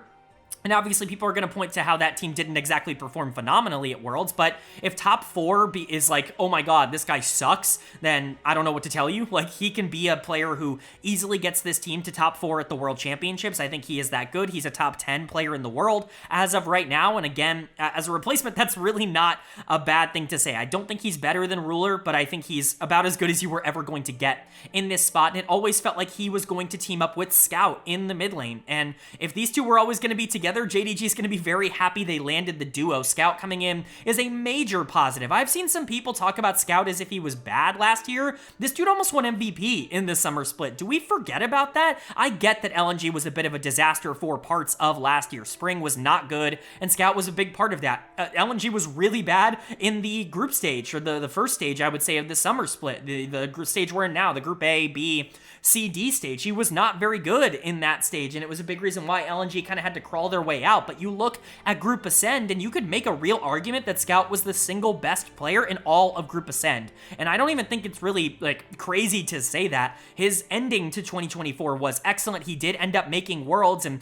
he got there, and obviously things didn't work out for him against Weibo, but he made top 8 at Worlds, and this is a guy who has consistently been one of the best mid laners ever. He's won a World Championship. He's been a World Finals MVP. He knows what it takes to reach the top of the mountain, and if bringing Pays in was the reason to get Scout in the building, Scout's a huge upgrade to what you had in Yagao last year. This is one of the few positions that I do think you are just instantly better at. Top lane, I think, is the other one, and we'll talk about that in a second, but Scout's awesome, and I'm really confused as to why so many people are talking about him as if he's, like, fallen off and been, like, just average over the past couple of years. He's had his struggles, but most of that, I think, has been playstyle problems on LNG. I think this is a team that actually fits him really well, because as a more scaling-oriented, teamfight-oriented mid laner, you have someone like Shun, who is so versatile now in terms of his skill set that he can actually play towards Scout's strengths, which is kind of always what Scout has needed. The reason he struggled quite a bit with Weiwei when they first started playing together is because Weiwei wanted to be the primary carry on LNG, as he had been on basically every team he'd played for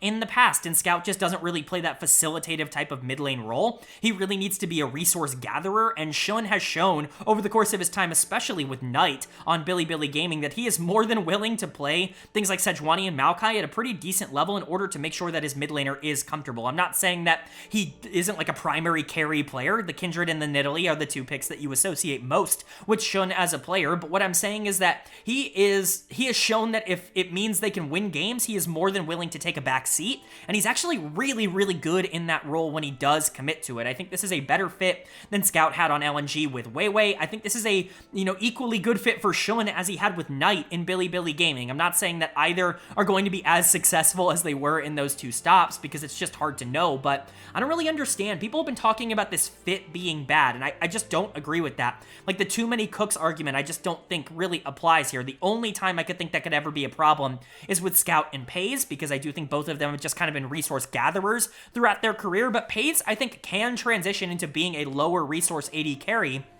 I just think he hasn't really been asked to be that on Gen G so far. So I think Shun is a nice fit here, and I think he's a lot better than people give him credit for. Again, a player that was benched on Bilibili for being, a little too erratic, came back in at Worlds and kind of fixed that entire problem. Was better than Wei at the World Championships for sure. And then Ale in the top lane, you don't need me to tell you how good Ale is. He's the exact same player he's been for many years, which is somebody that can actively dominate 1v1 matchups, can sometimes get a bit over-aggressive and can put his team in bad positions, but generally is just a huge positive to have on your team. His only concern, like the only issue you have with Ale is buy-in, is whether or not he's actually going to be fully motivated and fully focused. I think this team is good enough and they have high enough aspirations where you can kind of guarantee that he is going to buy in and actually, scrim and practice with the team and really try on days off, but that's really the only concern Ole's ever had as a player, is whether or not he's got the mental to be able to buy in and be one of the best top laners in the world. But everything else, I think, is a pretty decent fit. Ole's fine without resources on the top side. If Pays can transition into being more of a low resource AD carry, if Scout kind of gets the Scout treatment in the mid lane of being the main character of this team, I think that's going to be just fine for JDG. Perhaps things fall apart. Perhaps Demacia Cup was a bit of a spoiler for how this team is just not going to live up to the expectations that a lot of people have. I'm not going to predict that. I think this team is too talented on paper for me to not expect them to be top 4, and anything other than a Worlds appearance and, fighting to win the LPL is a major disappointment for an org that, once again, really went out and tried to construct a super team. But then moving on now to the second half of the video, and that of course is going to start with the bottom team in Group C, and this is probably going to be one of the more controversial takes in the video, purely based off of Demacia Cup results, and that is Thunder Talk Gaming coming in last in Group C in my projected rankings, and coming in number 14 in my power rankings. This is a team that just finished top 4 at Demacia Cup, that actually made the semifinals of the tournament, shocking a lot of people, performing really well, being able to take down some teams that I don't think anybody expected them to be able to beat, but there are some reasons to believe that that's not entirely sustainable. First and foremost, obviously, this is a roster that has not really been able to accomplish much over the last couple of years, and you're also kind of taking away the one big spark plug that this roster has had over the last couple of years. It leads me to believe that, best of fives, longer series, or longer, stretches of time, big splits, they're not going to go quite as well for a team like Thunder Talk Gaming. That would be my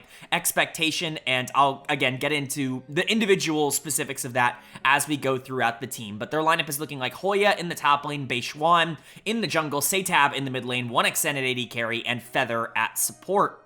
Again, I just kind of want to get the elephant out of the room. I want to talk about it first and foremost. There were a couple of players here that were excellent at Demacia Cup, and they picked up some gigantic wins. Of course, they picked up that best of one win over JD Gaming that we already kind of mentioned, where as much as I'd love to give them a ton of credit for that, and they played really well in that game, best of ones are just so finicky. It's really hard for me to say that they would have definitely won a best of 3 against JD Gaming on any given day, and I certainly don't believe that given more time, they will continue to win best of 3s against teams like that, or best of 5s, now that the format has changed a bit. But the bigger one is probably the best of 3 win over LNG. That's a really nice win, and honestly, that does give me more confidence in this team than maybe I would have had going into this year without that kind of performance. However, we'll get to it a bit later. I'm not exactly super high on LNG this year. I don't think the team is particularly good, and they did take advantage of the weak part of that roster and the strength of their roster, which is their bot lane at the current moment. 1xN is going to come in as the highest ranked player on this team. Not only is AD carry one of the hardest positions to actually be highly rated in right now, just because of how good the AD carry position is in the LPL, but he is the highest rated, right? Like, he's number 11 in comparison to everybody else's 15 or 16 or 14 or whatever on this team. 1xN is definitely the star that they are trying to build around. I've been very vocal on this channel about how I think 1xN is good, maybe not great just yet. Again, I've clumped him in with a lot of the other, like, emerging AD carries, I guess, in the same region. Players like Assume, players like Starry. I think they all are kind of in a similar vein where they've all shown good tape, but they've not necessarily shown great tape, and I think you're kind of waiting for them to break out and be those top 5, top 6 AD carries. I've never really been the biggest fan of 1xN in that regard. I just don't know if he can ever be a top 5 or top 6 ADC, but if you ever think he can be, this is the year that he is going to have to prove that, and Demacia Cup was a big example as to why that could potentially happen. We talked about some breakouts in that tournament. Hope was obviously kind of the main one, because not only did he break out and play really well across the whole tournament, but he won the whole thing. But 1xN is probably the other player that you are taking a lot of positive stock out of in terms of how Demacia Cup ended up going, and that's totally valid. He was excellent in that tournament. Him and Feather have another year to build chemistry together, and that could be a really big positive, but the things he does really well aren't particularly special. In the LPL, he's a really good laner. I wouldn't say like a top 1 or top 2 laner or anything like that, but he's like a very, very solid laner who can win if given resources. He likes to play strong side on the bottom side of the map, and that's good for ThunderTalk, who needs a direction, but he's not exactly the most practiced mid-game player, and oftentimes this team just ends up,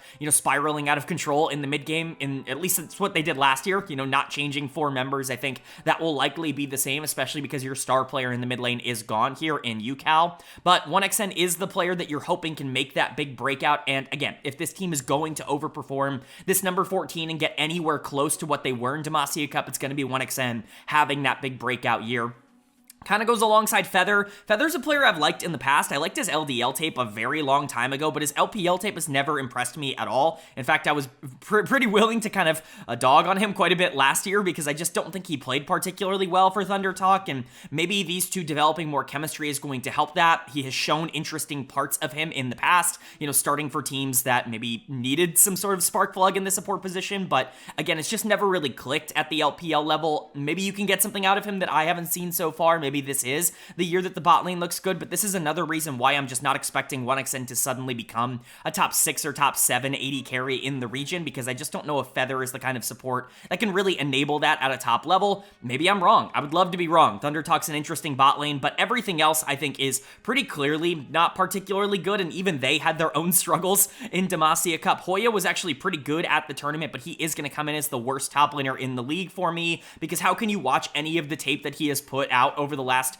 year and a half and say anything else, right? Ever since he's come over to the LPL, really with the exception of that first half a split that he came over to ThunderTalk, he's been horrible. Like, he has been unplayable. He's getting obliterated in lane 1v1. He is getting absolutely decimated in team fights. He's not really progressing the game for his team at all. I just don't feel good about Hoya, really, under any circumstance. He has maintained a spot on this team, mostly because I just don't think they feel comfortable going in any other direction. But ironically enough, you've got someone like Saucy, who is in your organization, that I have ranked a lot higher than Hoya, going to a team like LGD. I think that would have made this team better if you just promoted internally, but it is what it is. They clearly like him, and honestly, at least in Demacia Cup, he did pay that back out. Perhaps you want to move him up to number 13 or 14 in these rankings because of that performance. Perhaps you think the other players like Harry or Cube that have shown, similarly bad traits in recent years should be ranked lower. All of those things I think are fine, but Hoya is certainly not a player that I feel particularly excited about. You've got Beishwan still here. I've been a big Beishwan defender over the course of this channel's history. I think he's a lot closer to being, a playable LPL jungler than he is to being kicked out of the league like everybody kind of wants him to be, but he does have his flaws. He's just simply not very mechanically talented. He is a very one-dimensional player, and that one dimension is macro and shot calling and making sure that everybody is on the same page. He is the vocal leader of ThunderTalk Gaming, and I think that's why he's stuck around so long. He can sometimes just get obliterated in the early game, and when he loses harder than basically anybody else in the entire league, just because he doesn't have the mechanics to be able to go up against any of the best players. But in terms of stabilizing a lower mid-table team, I think he's fine for that role, and I think you could do worse. He does add a bit of stability because he is going to try to get the best out of everybody else on the team. And then the big kind of X factor of the team this year is going to be Satab coming into the mid lane. Of course, coming over from the LCK, him and Yukao kind of doing a bit of a swap here with ThunderTalk and DRX. Yeah, Satab's a really interesting player to try to evaluate because his LCK Challengers League tape was pretty solid. In fact, pretty good. I was really excited about him going into 2024, and I was really excited to see what he could do with this all-rookie roster on DRX last year, or at least mostly rookie roster on DRX last year, but he was awful for that team. Ended up getting replaced midway through the year because he was arguably the worst mid laner in the LCK, and Yehu came in for DRX and was just straight up better, basically in every conceivable metric. Satab comes over here to ThunderTalk now, hoping to kind of get some of that prospect pedigree back. Again, I've kind of talked about this earlier, but we've seen players that have struggled in the LCK come over to the LPL and do really well. He could actually just be Yukao, right? He's replacing a player that did this exact journey who's now back in the LCK after revitalizing his career. But once again, Satab has never shown anything at the top level, even remotely close to what Yukao was able to show in his prime. Yukao needed to get back his form. Satab needs to find his form for the first time. And so it's just really hard for me to project that that's definitely going to happen. I think he's talented, and I think if Satab and 1xN can actually be a scary mid-bot duo, like a carry duo for this team, that could potentially be a way for them to get a lot closer to top 9 or top 10. I think that that's within the realm of possibility for ThunderTalk, but to me, if I had to give a projection for them, this reminds me so much of Rare Atom from last year, where they make top 4 at Demacia Cup. Things are going really well. Vikla and Neyu look phenomenal as a mid-jungle duo, and you get all your hopes up, and everybody starts talking about them as if they're going to be a playoff team, and that was just a complete flash in the pan, and we should have trusted that the tape from previous years was going to actually be more valuable in projecting long-term success than this one tournament in the preseason that, I don't even know how many people took all that seriously. And so for now, I'm going to be pretty hesitant on ThunderTalk. If they come out after the first couple best of fives or the first best of 5 and they look phenomenal and they just decimate somebody else in this group and it's like, oh, like ThunderTalk actually is very good, like I'm gonna have a very quick trigger on moving them up in the power rankings, but I need to see it happen in actual domestic play before I believe that they're anything better than one of the more questionable teams with one of the more questionable off seasons in the league. And then moving on to third in Group C, at least in my projections. I really meant it when I said that the last two groups, Group C and D, were definitely the two most competitive, and that is definitely very clear here, as coming in third, I have Edward Gaming, who comes in all the way at number 8 in my power rankings. I think this is a top 8 team in the LPL. I think they're very well constructed, very well rounded. I could see a couple of issues in terms of how they end up playing out the games and who ends up becoming kind of the quote-unquote star on this team, who ends up getting a lot of the resources, because I do think you have a lot of role players on this team, some very good players, and maybe no, like, a potential star, but honestly, that's something I'm not particularly concerned about when it comes to this team, because I do think you have so many versatile players and so many players who have proven that they can adapt to different circumstances on this team that I think basically any of them can fill almost any role. Not everything is positive. There's a reason I don't think that they're in the upper echelon, but this is one of the better teams that I don't think will be competing for a world spot that's just going to be consistently good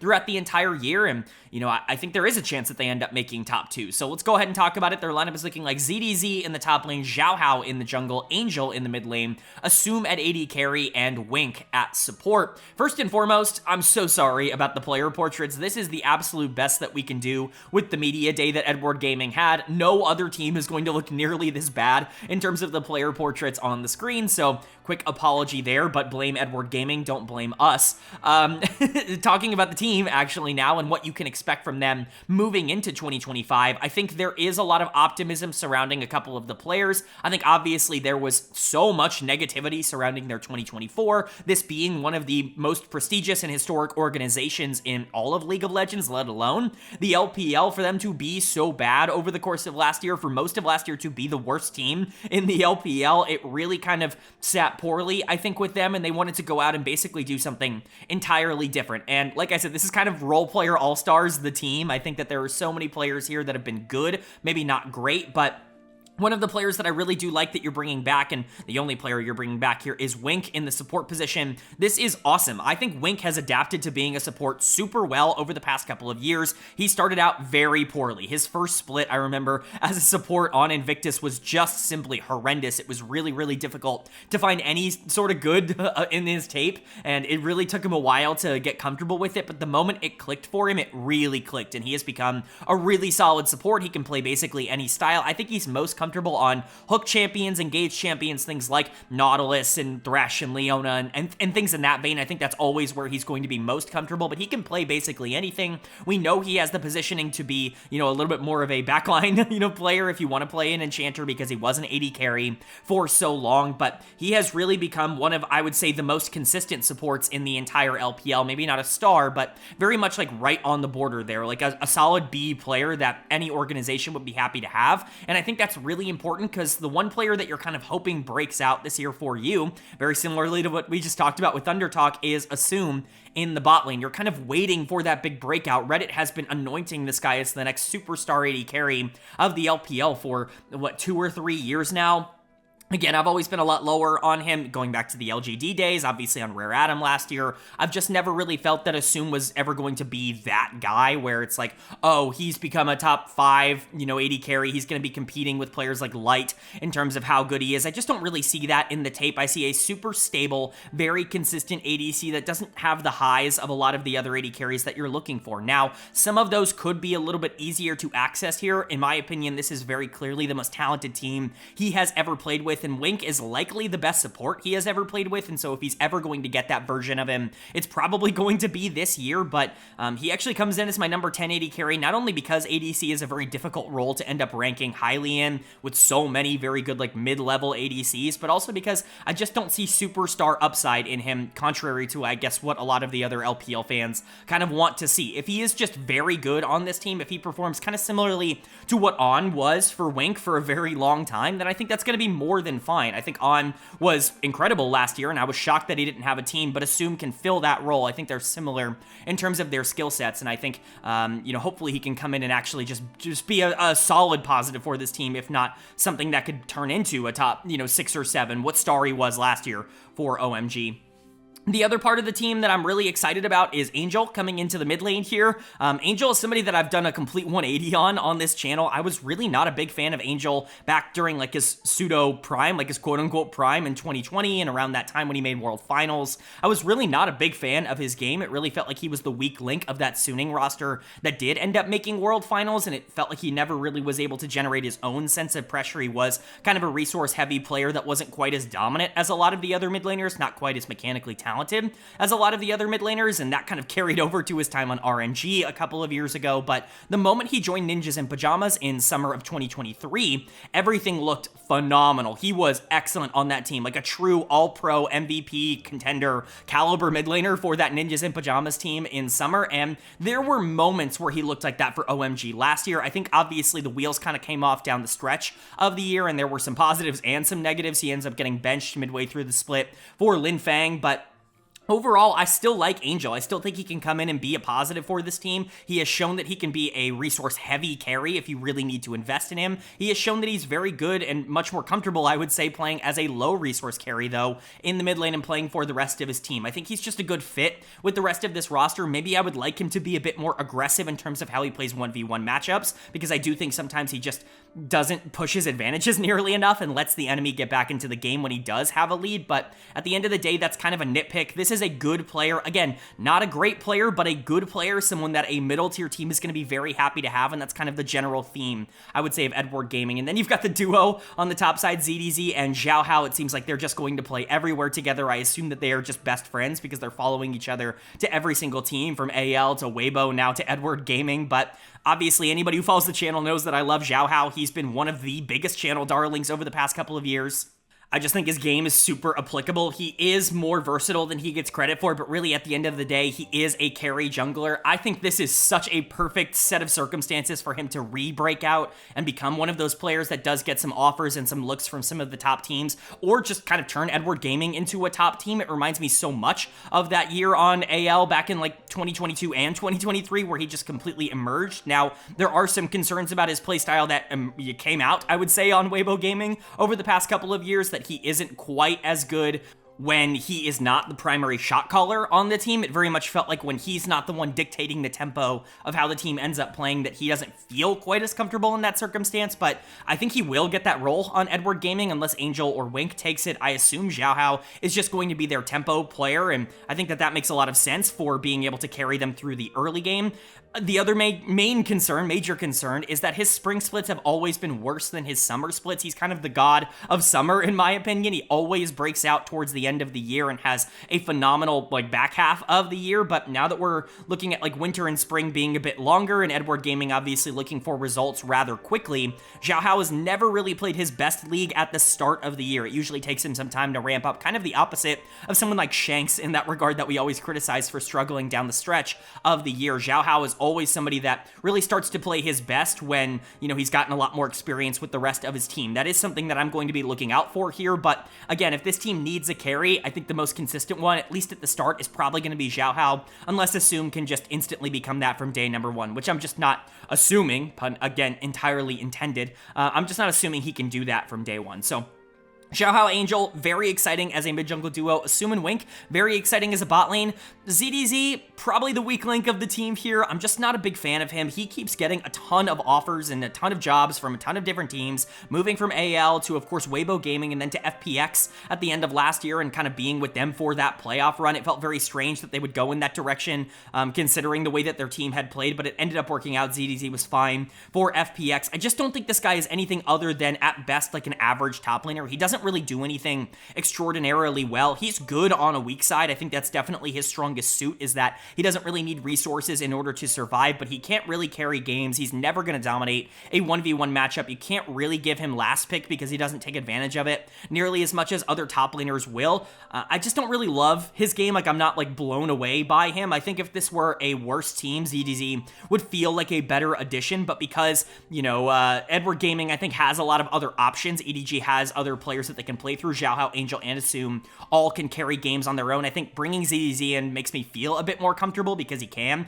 just be that low resource, non-factor on the top side. Xiao Hao has shown a propensity to want to play for him anyways, and I think that's always when Xiao Hao is playing his worst. I think that's why maybe summers have always been better for Xiao Hao, is because he stops playing for ZDZ, but at the end of the day, he's fine as a top laner. He is, the most stock standard average to slightly below average top laner with average mechanics and an average mentality. He's not going to make or break this team. It's all really going to come down to the development of the middle three players, because I think Wink is already really good. If Xiao Hao and Angel have great chemistry together, and if you're getting the good versions of them, then that's gigantic. And if Assume can really break out this year, ADG can absolutely make the top two in this group. I think that is very achievable. I don't think it's going to happen because Group C is very difficult, and there are two really good teams at the top of Group C, but I do think that they are closer to being near the top 6 or 7, maybe not 6, right? But closer to being the best team outside of the top 6 than they are to being a team that's not in the top 10.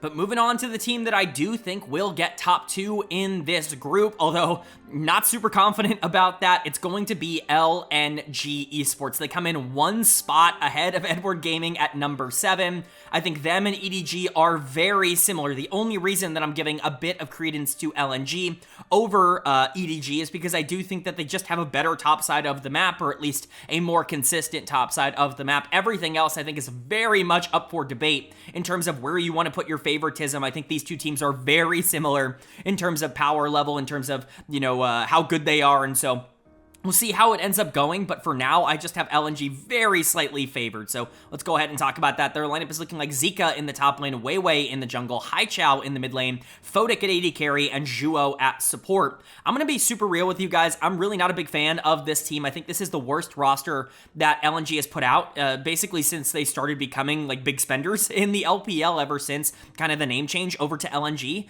from Snake. I think that this has really not been a great offseason for them. I think that there were a couple of good changes, a couple of good, keeps from them. I like their solo lane duo, but everything else I think is very much up for debate. So let's go ahead and talk about the top side because that has stayed the same, and that is why I think there is some positive from me for LNG here. Zika is an actually good top laner, and I think that that is kind of the difference between this team and Edward Gaming, where EDG have a lot of really good role players, which I think this team also has, even if this team has the potential for a breakout star in the mid lane, but they also have a very good top laner, where EDG just have an average top laner. I think Zika is very underrated at this point in terms of the LPL success that he's been able to have. He really turned it on down the stretch of last year, and while he wasn't the most impressive player in the world at World Championships or in the playoffs for this team, I do think Zika is a huge asset, and I think he has really cemented himself as an upper tier top laner that is going to be able to take advantage of bad top laners. I think when you see the matchup between like LNG and Edward Gaming, I would very much expect Zika to get the better of someone like ZDZ pretty heavily because he is just a better laner. He's good in team fights. He's very well rounded. He can lose sometimes by being a bit over aggressive, but you'd rather have that than someone who just doesn't ever take any risks and makes basically no mistakes. And so I feel very good about Zika. And then the other player that I think you have to talk about in a positive light here is Haichao in the mid lane. You're bringing him over from LGD. He was the star of that LGD Esports team from last year, and funnily enough, while I do think his situation has gotten a bit better, I don't think it's gotten entirely different. I think you have a very one-dimensionally aggressive jungler. I think you have a bot lane that is probably really going to struggle in the 2v2s, and I think top lane has been generally fine, an underrated player that gets a lot more hate because he's a bit more aggressive than you would like. I think this is a very similar situation for Haichao to what he had last year on LGD. I just think that the players are a bit better. The talent is a bit better. It's a better version of it, if you will. But that gives me confidence that he can kind of feel comfortable coming into this situation and continue to build on what he was last year, which was very easily a top 5 mid laner in the LPL. This guy was genuinely unbelievable. His laning stats were exceptional, and everything on tape kind of backed that up. He was so good at playing losing matchups 1v1 in lane, at being able to stay neutral and being able to take over in the mid game. His late game team fighting improved a ton, and this was a player that I had really written off before the beginning of last year. I had said that he'd been given a lot of chances, very similar to what we have been talking about with players like Karis or Satab, where it feels like you've been given a lot of opportunities at other levels and you've just never shown anything. Haichao was getting dangerously close to being that for me. I think I had him ranked as the worst mid laner going into last year, and I was dead wrong on that. He really broke out, had by far the best year of his career, and got signed to a pretty big team here. So we'll see if he can carry that over. If he can even be like 80% of what he was last year, this team is going to be top 7 and, borderline top 6. He really was that good, and, he showed that by dragging LGD to what was essentially a top 10 finish last year, but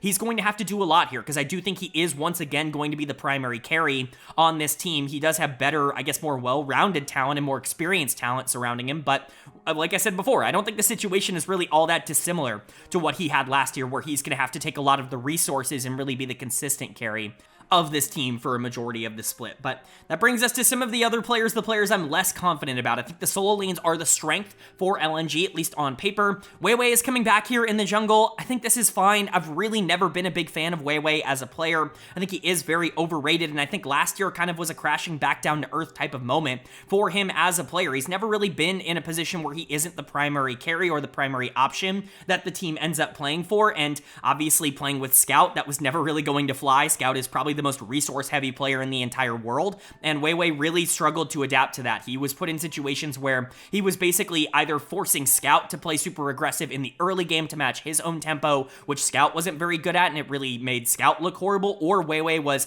kind of trying to adapt his game to be a lot more passive in the early game and playing for more mid-game, late-game team fights and macro-oriented plays, which Weiwei wasn't particularly good at. It felt like a really bad fit between those two players, and that was one of my best takes from the preseason last year, but hopefully this is going to be a better situation for him. It's why I still have him ranked relatively well, because I actually think this might be a better situation for him than having Scout. Last year, Haichao might, not be as good as Scout, obviously, but he might be a better fit for Weiwei as a mid laner than someone like Scout was, because I do think he's more willing to go and fight early.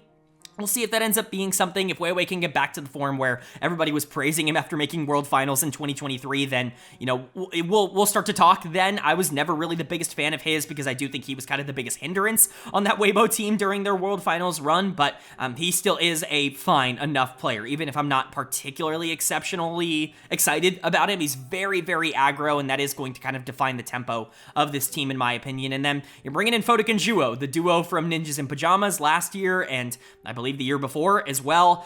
Anybody who follows the channel knows my feelings on Photic. I think he might be the most overrated player in the world. I certainly was saying that in 2022 when he was on Victory 5 with both Rookie and PP God, where it felt like he was being given resource after resource after resource. He had the easiest job of any player in the entire world, and he still was really struggling in pretty big moments, getting outplayed by a lot of the other AD carries when people were talking about him as if he was going to be this next big breakout player. He goes into 2023 on NIP and, quite frankly, is the worst player in the LPL, or at least the least valuable. I'm not going to say the worst, but in terms of value to his team relative to the skill set of the rest of the team, he was losing games for NIP more than any other player. I remember him on that team with Shadow and Angel, and it was like they would be a top 5 or 6 team in the LPL if Photic just wasn't there, because he really was that big of a detriment. Now, he had a phenomenal spring split last year in 2024. That was the best split of his entire career, in my opinion, and then things came crashing back down to earth again in summer, where he continued to really struggle in the 2v2. I'm just not a fan of Photic. I think he can give you a good output. Maybe I should have even ranked him lower than number 7, but ADC is just a very volatile role. I think he can be as low as like number 12 or number 13 if you really wanted to put him there in these rankings. I have faith that he's going to be fine for this team again. He's not going to be a primary carry, or at least I would hope that he's not given a lot of primary carry options, but if he is as much of a detriment as he was in, say, 2023 or in summer of last year, this team is not going to be top 2. Like, that is a defining feature. He has to be good enough in order for this team to be top 2, and that kind of carries on with Weiwei, who's also very flippy. Juo, on the other hand, I know his ranking is a lot lower, but that's because I think support is more defined in the middle of the pack. I'm fine with Juo. I think he's like the definition of a league average support, not mid laner, a league average support. I think he's very similar to someone like Mark that this team had last year, where you're going to get some good plays out of him, you're going to get some bad plays out of him. I think another good comparison could potentially be someone like Iwandi that was on this team for a long time, where you're not overly impressed with the amazing plays that he's making. He's just not going to make a ton of horrible plays. Now, there were some towards the stretch of summer of last year. Again, this bot lane really disappointed, but ironically enough, I think I feel better about Juo than I do about Photic. I just think support is more defined, like I said, in the middle of the rankings. Juo is fine. He's kind of the ZDZ of support we talked about with LGD Gaming, where you kind of know what you're going to get out of him. He's going to lose some matchups because he's not as good as the best supports in the region, but he's not going to be the biggest problem in the world either. I think when you're looking at the strengths and weaknesses of this team, hopefully Haichao can be the primary carry. That's what you brought him in to be, and maybe him and Weiwei can have really good chemistry coming out of the jungle mid, because I do think both of them can be very aggro in the early game. I think Zika is a positive just because you kind of know that he's going to be at the very least good for the most part on the top side, but if there are problems with this team, I would imagine it's Weiwei not really being able to find that bounce back, Photic and Juo really struggling in the 2v2, and perhaps Haichao not being able to match that form, that breakout form from last year, because that really was the only year that he was ever as good as he was, and so he's going to have to prove that that is sustainable, especially now that he is the better option, or the number 1 option on a better team and a more established organization that has more expectations. So we'll go ahead and see how it ends up going. I do not think this is a Worlds team. Like I said, top 6 very much feels like the teams that are going to be competing for Worlds. LNG very much feels outside of that, but right now their first task should probably be getting top 2 in this group, which is definitely not guaranteed. And that's going to bring us to the number 1 team in Group C, and come on, I mean, this one is unbelievably obvious. It's a team coming off of a World Finals appearance, the back-to-back LPL champions. It's Bilibili Gaming. There's really no reason to believe that they're not going to be the number 1 team once again going into 2025. Like I said, 2 to 6 is kind of up in the air, but number 1 to me is non-negotiable. This is the best team until proven otherwise in the LPL, and you can see that from the grades. There are so many players here that I have been so high on for so so long, and all of them have made me look like an absolute genius. One grade obviously stands out in terms of it being lower than the rest, but even then, that's not meant to be disrespectful in any sort of way. I more so just mean to show how good the jungle position is at the current moment. Wei was very good last year. He was on like pseudo MVP pace if he were to play the entire split. He ends up getting benched at Worlds, and we'll talk about all of that and why I think it's fine that they're moving in this direction, or at least that they're picking a direction full time. But their lineup is, of course, looking like Bin in the top lane, Wei in the jungle, Knight in the mid lane, Elk at AD carry, and On at support. We can start with Wei because he is kind of the big topic of conversation here for Bilibili. Of course, they kind of had a 6-man roster last year with Bin, Knight, Elk, and On being the 4 main starters, and then Wei and Shun kind of sharing time in the jungle for Bilibili. Shun comes in during Worlds and really performs really well. I would say that Shun was better for a majority of the year. He was the one that was playing throughout all of spring. They end up picking up Wei from RNG midway through the summer split, and he was obviously great for them in that small stretch of time. A very different player to what Shun was. Shun was very aggressive in the early game. He was a lot more willing to play out a lot of these more risky moves, I would say, in the early part of the game, the more tempo-oriented style, where Wei was a lot more macro-focused and definitely played a lot more for late-game team fights. I think both styles can absolutely work for this team. Obviously, you can play basically however you want when you have the talent level that Bilibili Gaming has. You have some aggressive tendency players already on this team, and Elk and On down in the bot lane, maybe the most aggressive bot lane in the world, and so you don't necessarily need your jungle to be the one prioritizing that. Bin can obviously also play very aggressive if he needs to on the top side, but what I'm really excited about is them just making a decision, them picking a direction and actually going in it, because I think a big problem that they had towards the end of last year was splitting time between 2 players and not necessarily having the same kind of cohesion that you would normally get. Hopefully Wei can come in and be exactly what he was for this team in the summer split, which is a stabilizing presence that can still be aggro in the early game, but hopefully you're not getting the version of him that was on RNG for last year, and even the 2023 version of Wei, which, I've talked a lot on this channel about how I didn't expect Wei to come in and be very good on Bilibili because he was awful for RNG. People, rightfully pointed out that RNG was a disaster and that you can't blame that, performance entirely on the fact that, Wei was not very good, but at the same time, he was bad for good RNG teams recently as well. 2022, I don't think he was particularly good. The track record isn't perfect. So I think if there is a concerning piece for me, it's that Wei just doesn't have the same kind of spark plug that Shun has. I do have him one spot below Shun. Shun at 4, obviously, and Wei at 5, as we saw in the LGD Gaming section. But outside of that, there is no concerns with this team. You have the best top laner in the world. You have arguably the best AD carry in the world. And you have one of the top 2 players in the world in the mid lane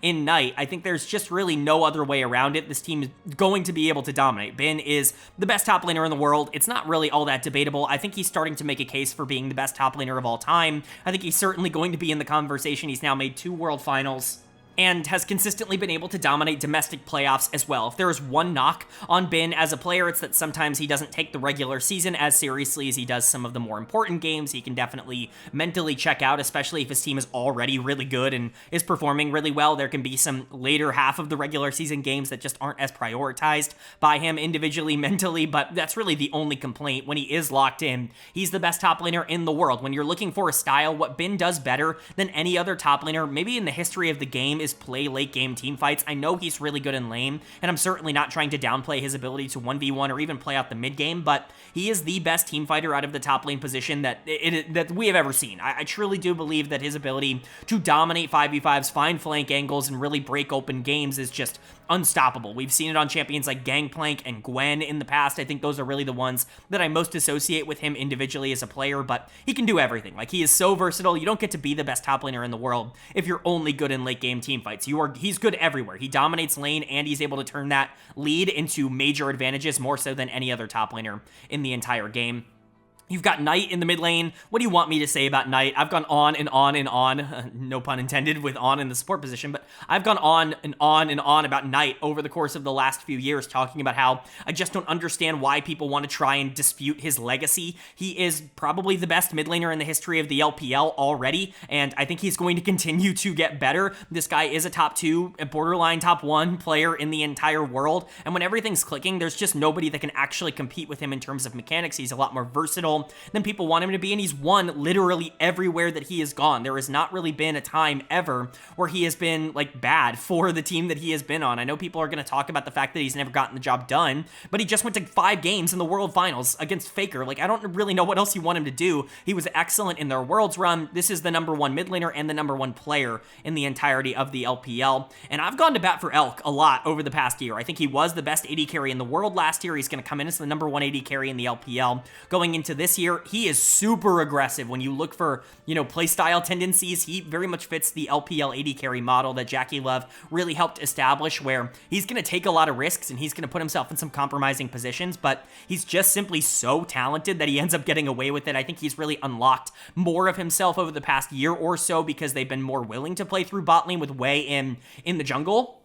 I think he's been kind of taking a bigger role in terms of their early games, and I think that's just generally really good for his playstyle. I think Wei maybe makes Elk better. Elk was also unbelievable at Worlds. He single-handedly won that series against Hanwha Life in the quarterfinals. I know people are going to forget about that, but he was unreal. Like, he genuinely hard carried that team across one of the best teams in the entire world, the LCK champions. Elk was good enough to be able, I'm not going to say to 1v9 because that's disrespectful to the rest of the team, but to be the best player on the Rift against the LCK champions. That's ridiculously impressive. Elk is just somebody that I have full confidence in at this point. I think his track record now speaks for itself, and he's the best AD carry in the world until proven otherwise. And On is also there. He's also ridiculously aggressive. He was a little more suspect, I would say, at times in 2024 than maybe he was in 2023, but you guys know I'm a big fan of On. Elk and On are 2 of my best takes ever on this channel. When Elk was playing for Ultra Prime and hard carrying that team, I was begging a top team to pick him up, and when On was doing really well on Weibo and people were kind of talking about him as if he was this feast or famine player that wasn't adding value,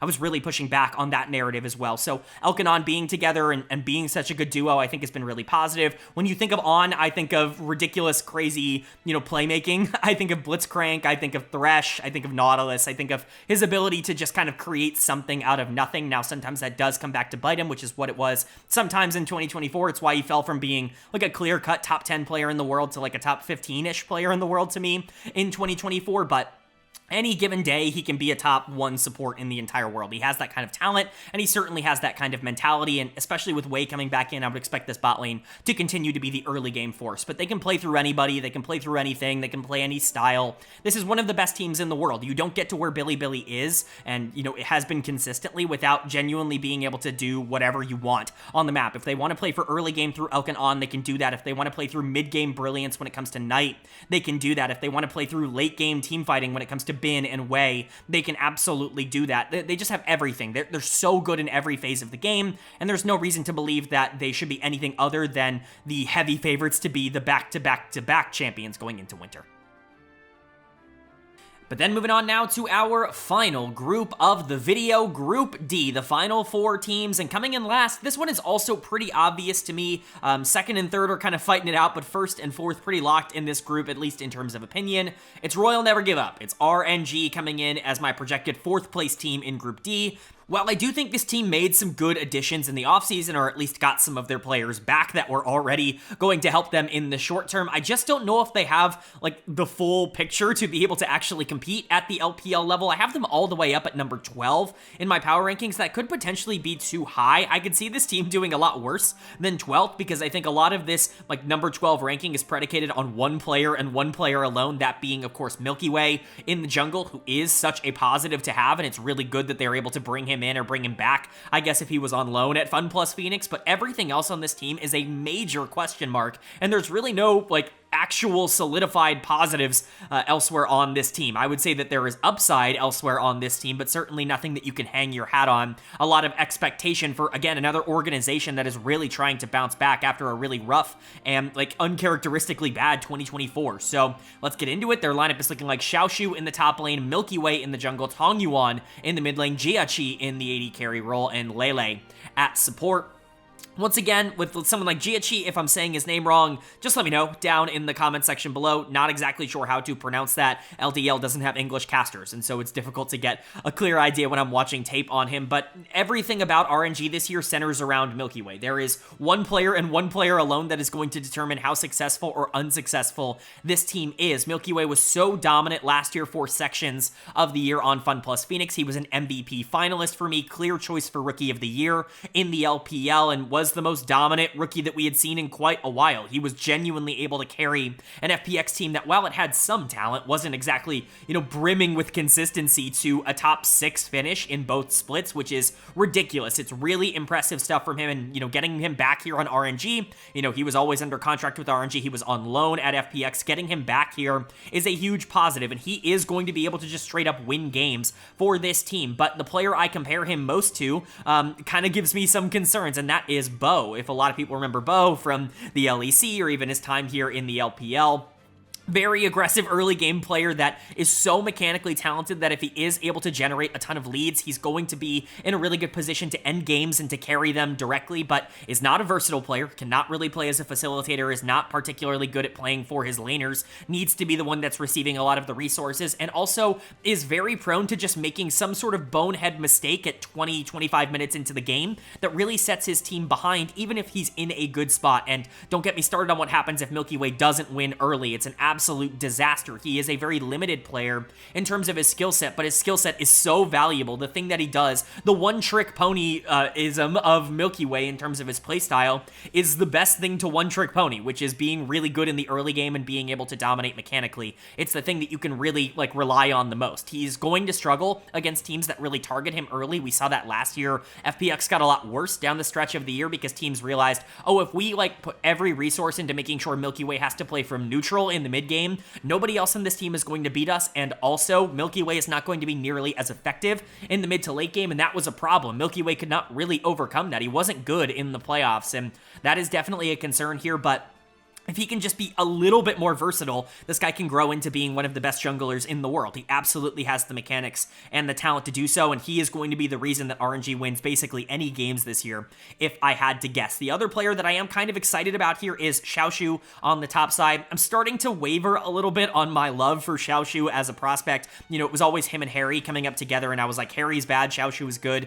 Put your eggs in that basket, and while I do think that has panned out relatively well, at least in terms of production at the LPL level already, because Xiaoshu has been much better than someone like Harry was, he's not exactly ascended into being one of the better top laners like I thought he was going to have done by this point. I thought he was going to be on a Milky Way-esque trajectory, and he's just not really done that. Still a player that I believe can be a really good top laner, great in lane. He is very dominant 1v1 and very good at being able to create his own advantages when you do give him things like last pick and, counter pick in the top side, but not a very well-rounded player, really struggles to be able to translate his gigantic, large leads that he gets in lane into the mid to late game, at least in comparison to the other best top laners, and I do think that is something that he is going to have to get better at if he wants to be somebody that can be a big positive for this team. But mechanically speaking, he is the other player that I think actually has the potential to be able to break out here. The top side of the map is definitely where the strength is for RNG. The other one last player, I guess I should say, that has any semblance of really interesting pieces to me is Jiachi in the AD carry role. I actually kind of like his tape. I've been watching him for quite a while because he has been in top esports system, which has, really produced a lot of LPL talent as of late. When he was playing with Nayu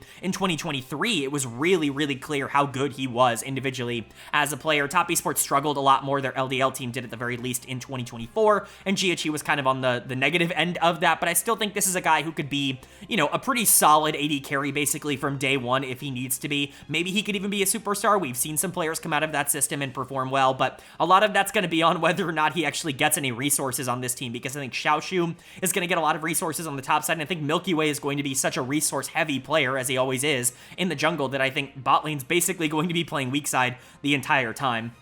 But that kind of includes Lele as well. Lele is about as meh of a support as you could possibly talk about. This is kind of the same way I feel about someone like Feather.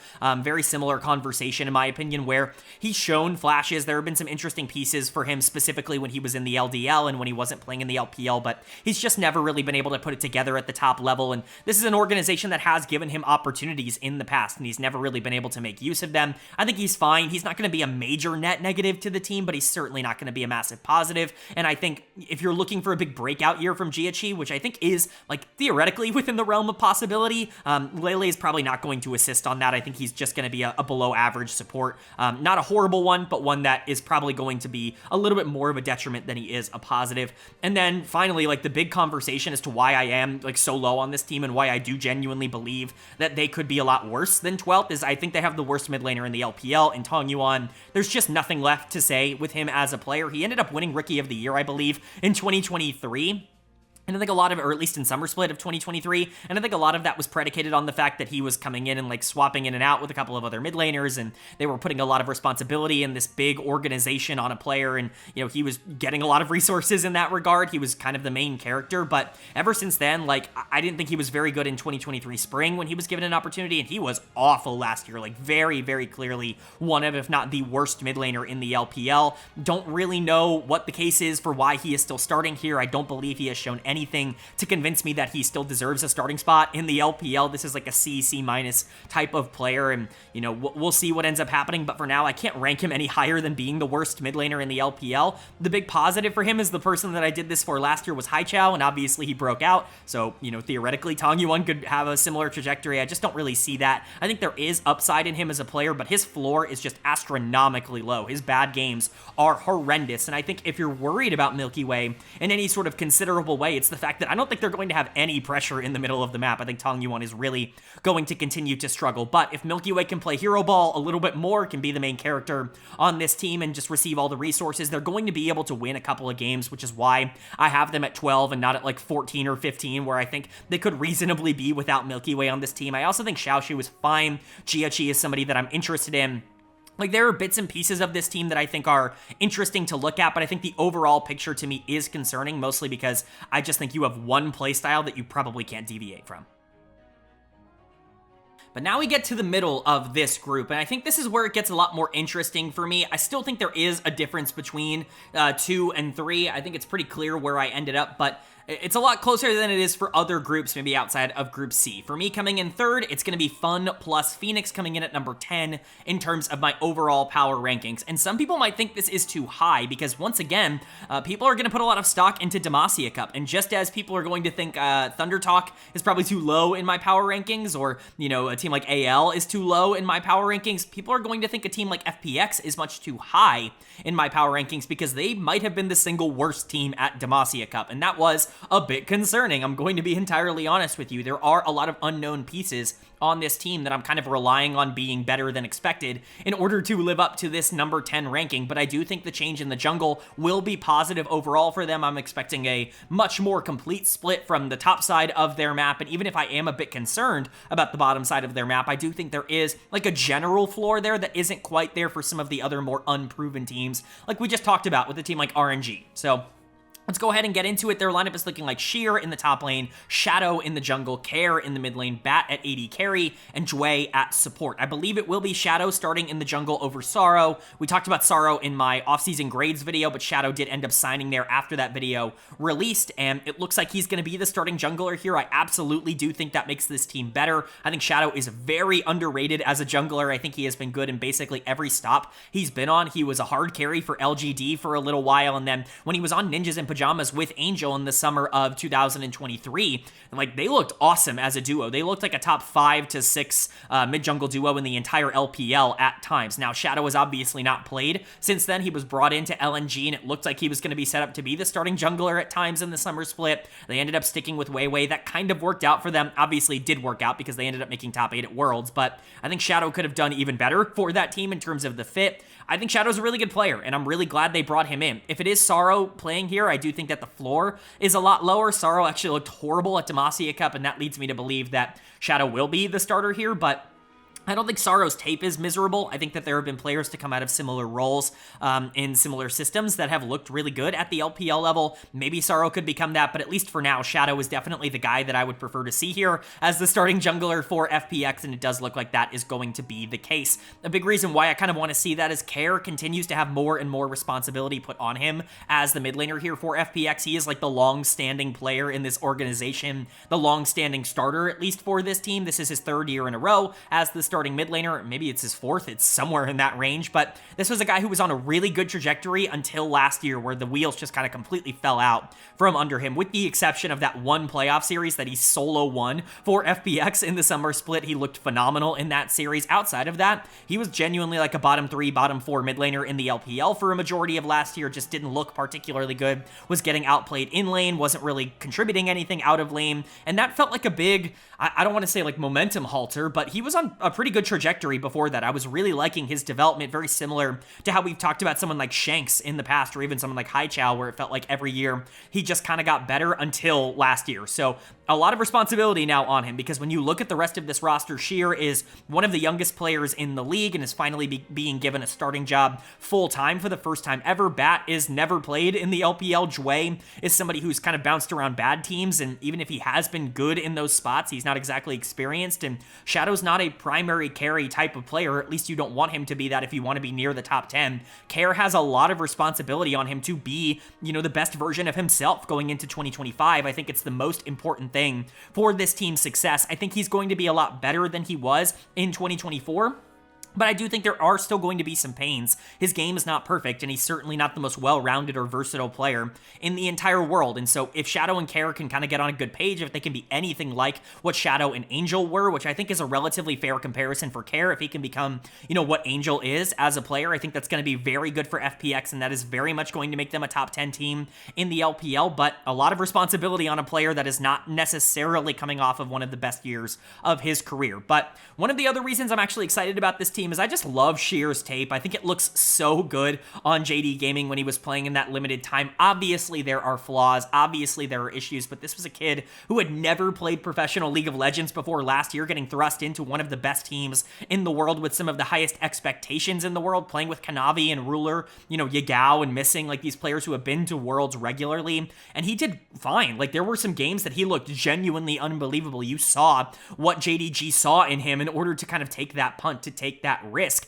He was 1v1ing 369 in their matchup against Top Esports. I remember that series where he just completely brutalized 369, who's one of the best top laners in the world. It's obviously clear that Sheer has the potential to be able to break out. It's all just about whether or not he's going to be able to do that. Now, I am a bit more concerned about him after Demacia Cup than I was before Demacia Cup, because he was not good at all at that tournament, and you're kind of hoping that him leaving JD Gaming is not a sign of like, oh, he's going to a worse team. He's not protected nearly as much. He's going to perform worse, but another reason why I like FPX more than others is I like Sheer. I think Sheer is going to be good for this team. I think he's going to fill a very similar role to what someone like Wayward filled on WE for a lot of last year, where if you leave him alone, if you put him in these 1v1s, he's actually going to be pretty good. He's not going to be a star. Wayward at times was a star, but the moment he got figured out, things started to fall apart. I think things will be similar for Sheer. Maybe he can grow into being one of the top 2 to 3 top laners in the LPL. Maybe not this year, but I think that that's realistic for him. And if he gets even close to this number 7 or like number 6 or like top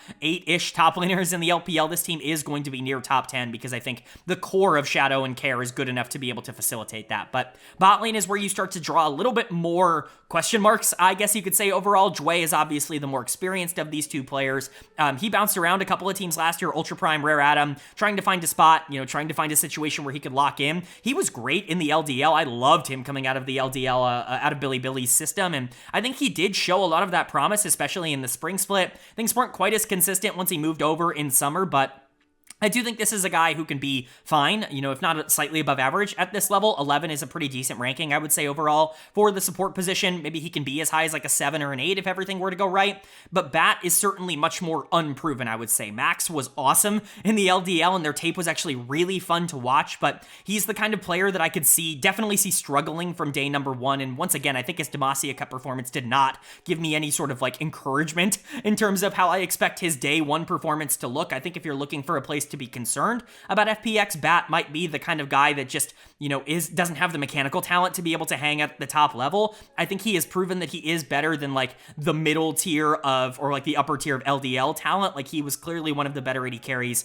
in the LDL, but a lot of that had to do more with his like clean positioning. Like, he's not the most aggressive player in the world. He's certainly not going to flip the game in a lot of circumstances, but his mechanics are also not elite in the same kind of way that you're going to get out of a lot of other prospects, like someone like Jiachi that we already talked about on RNG. Like, I just don't see that kind of upside. I think best case scenario is that he has a really high floor and that he's going to be fine for this team, but I don't really ever see him becoming a star AD carry, which again goes back to the idea that Care has so much responsibility on him to win games for this team. I think Shadow is going to help with that. Hopefully hopefully Sheer can kind of grow into someone who can take that role from Care and let him be that secondary carry, where I think he's going to feel a lot more comfortable. But for now, if you are concerned about FPX, it's who's the guy on this team? Who is the one that they are giving all of the resources to? Because I can definitely see that being a bit of a problem going up against even a team like RNG that has someone like Milky Way who can receive a lot of those resources. But if these guys are as good as I think they are, if Shadow comes in and stabilizes and can play through the early game and can be kind of a driving tempo force for this team, and if Sheer and Care are good as solo laners, I think FPX has enough talent surrounding them to be able to make a top 10 run. I don't think they're top 8. I do not think they're going to make the playoffs, but I do think they're closer than their Demacia Cup performance would show.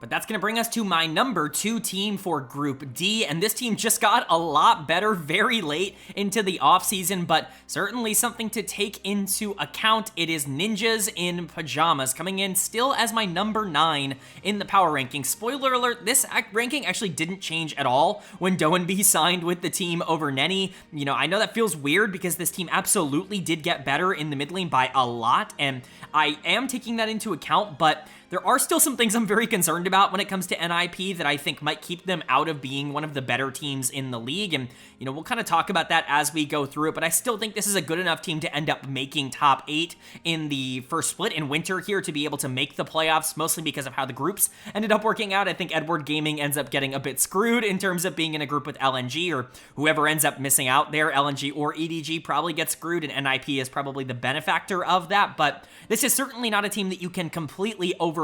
There is still a lot of good to talk about when it comes to NIP. So let's talk about it. Their lineup is looking like Shanji in the top lane, Aki in the jungle, Doenb in the mid lane, Leave at AD carry, and PP God at support.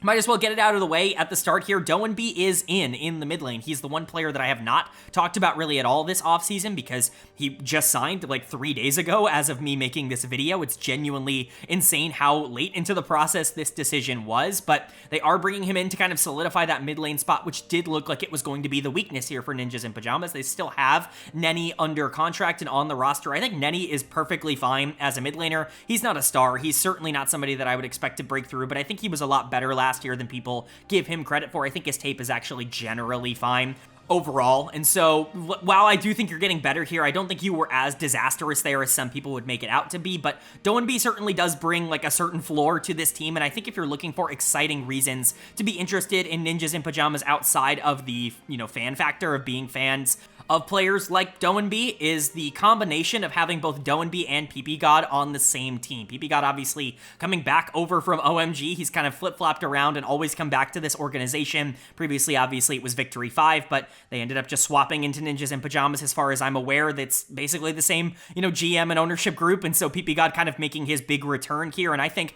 the macro that Doenb and PP God could create as a duo on a team like this is really interesting, and that's by far the most intriguing part of this team. And it's why they do rank within the top 9 in the first place, because I do think this team has clear weaknesses, even with Doenb coming in. And quite frankly, Doenb might be a weakness. The last time that we saw him play in the LPL for LNG, he was bad. Like, there really is no other way to say it. I wouldn't say that he was horrible. I wouldn't say he was the worst player in the world or anything like that, but he was like an average to slightly below average mid laner the last time he was playing in the LPL. There's not a ton of reason to believe he's going to come in and be a top 3 or a top 4 guy. I think 6 is actually kind of generous considering the players that he's coming in above. For context, he's one spot above Haichao, who I think was awesome last year, and the last time Doenb played, he wasn't nearly as good as Haichao was last year. So this is just a lot of faith in the player to be able to say that that situation was bad, because Doenb and Tarzan is like a nightmare combination in terms of playstyles. Obviously, that was never going to work outside of the name brand value, but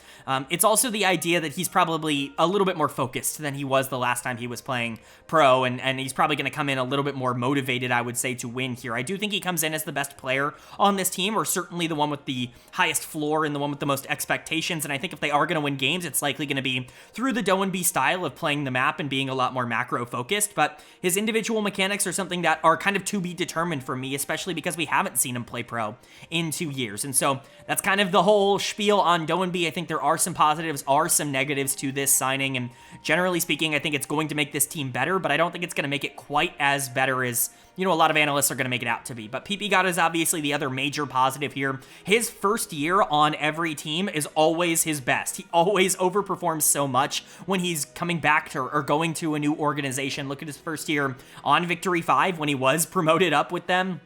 Obviously, they overperformed and almost got to Worlds. The only outlier to this is the Bilibili Gaming year, where it didn't necessarily work out, but that super team was a bit of a disaster. He goes back to Victory 5, and that first year he looks excellent, pairing back up with Fodic and Rookie and the players we had already talked about. Goes over to OMG last year and is really, really good, or 2 years ago now, and is really, really good for that team. And so PPGod has a really good track record of year one, actively coming in and really changing the outlook of an organization, and that's kind of the hope here, especially because you're pairing him up with a lot of players who really, really struggle for consistency, especially. I think there is a ton of talent mechanically on this team. PPGod is kind of brought in, and Doenby, I assume, is brought in to try to get that talent out of these players, and that really starts with Leave. I mean, we'll get to Shanji and Aki in a moment. Obviously, these two like playing together, and, you know, there's going to be some positives there, but Leave is really the one that you kind of have to look at, where if you can get anything out of this guy, that is ginormous. The mechanical skill and the mechanical talent that he has individually as a player is some of the top in the entire league. We've seen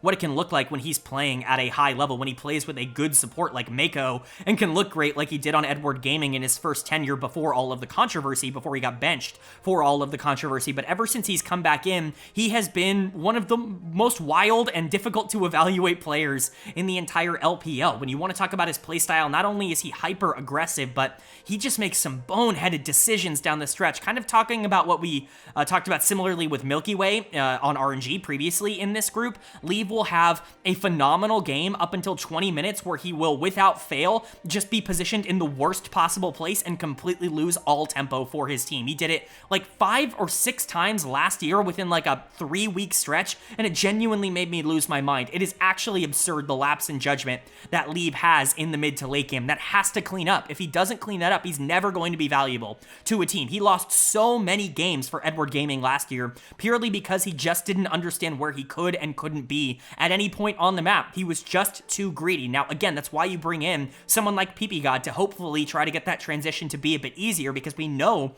he can take over games mechanically. He's a very good laner, and he's an even better team fighter if you can get him to that stage of the game. But you have to get him there, and you have to make sure he doesn't make a game-losing error along the way. For now, he has to rank 12. Like, he has to rank low in terms of AD carries because his floor is horribly low. Like, it is a horrible floor, and that's what these rankings are floor rankings, but his ceiling is incredibly high, and if you can get anything like you got, like, out of Fodic in 2022, out of Leave in 2025, I think this team's going to be better than 9th, but it's just really hard for me to predict that. And similar things can be said about the top side of the map here with Shanji and Aki. Of course, Aki gets benched midway through, or I guess towards the end of last year, and it ended up making this team better. It's certainly a concern that they are just kind of running it back. Leon, obviously not the choice here, and I think Aki is much more valuable and versatile as a player, and I really like his, like, theoretical pairing with Doenby. I think they could work really well together because Aki can be more aggressive in terms of like carry picks, and Doenby can be a little bit more facilitative out of the mid lane role. But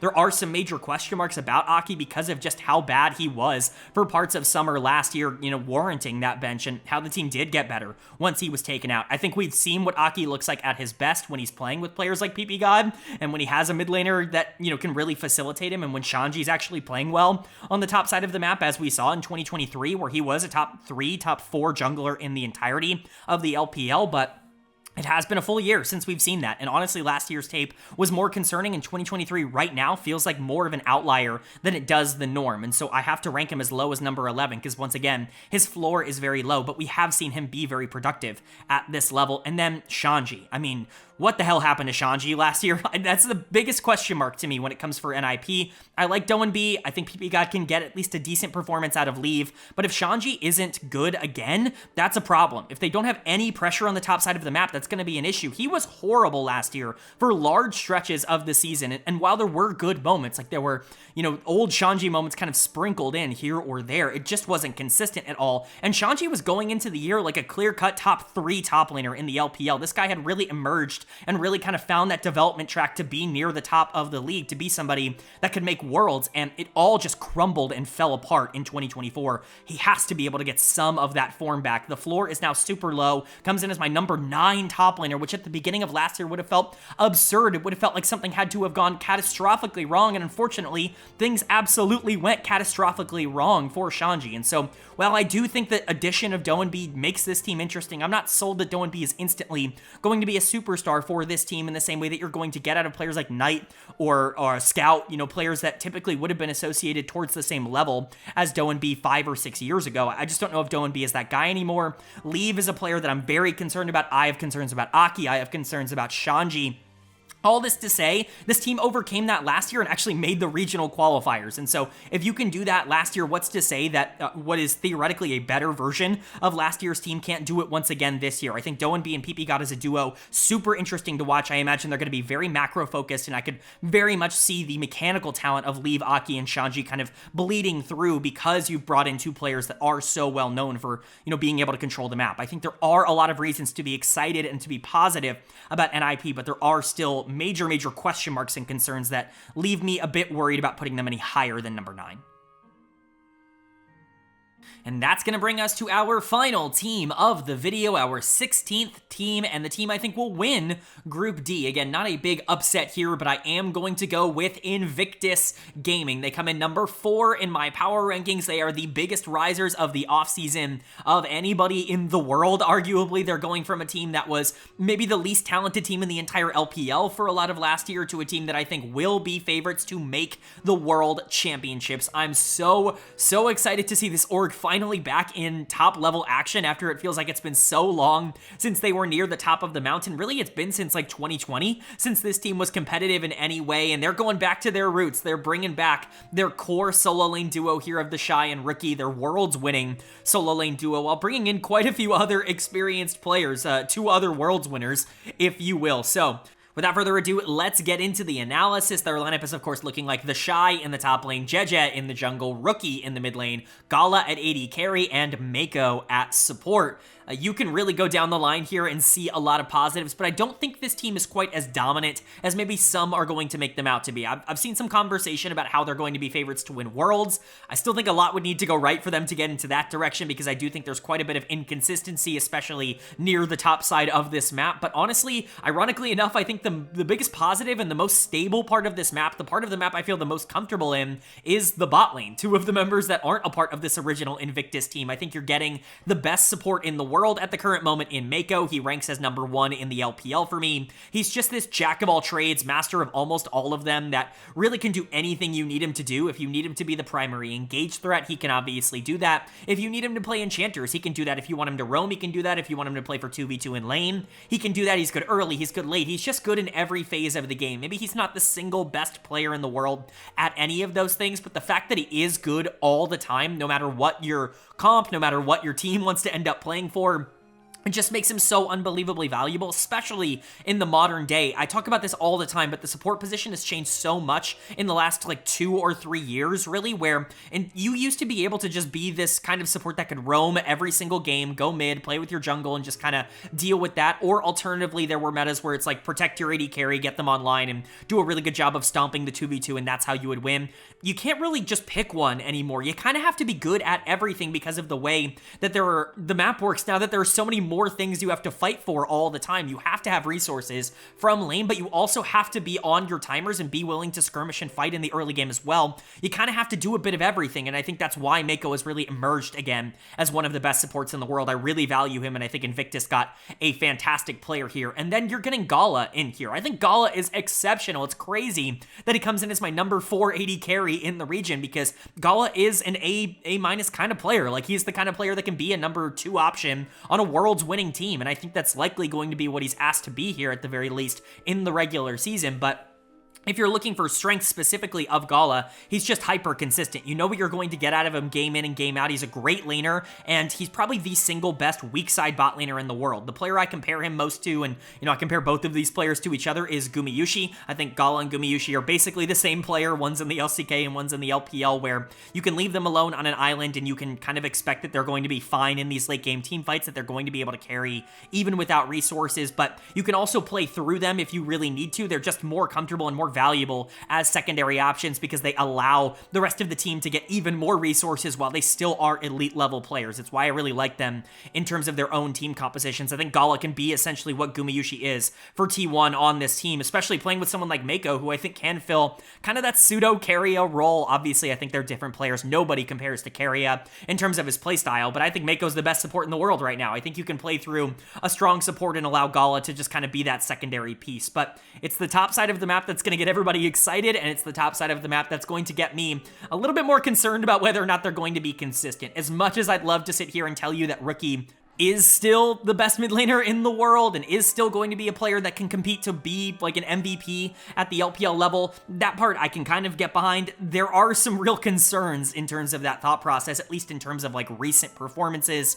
He was really good at parts last year, and he was also really bad at parts last year. He's just super flippy. I don't know how much of that was the fact that Ninjas in Pyjamas basically functioned entirely through him. If he was playing well, that team would look good, and if he wasn't playing well, that team wouldn't be able to win a single game. I don't know how much of that was kind of on his shoulders, but you go back the last couple of years, and this is no longer a guy that you just know is going to be good game in and game out. He's become a player that you just kind of have to hope you get the good role of him. That certainly was him on Top Esports the year before, and it kind of was him last year as well. Now, again, maybe taking some of the load off of his shoulders, some of the responsibility off of his gameplay with a team like this, where you can play through Gala, you can play through the Shy or Jeje or whatever, right?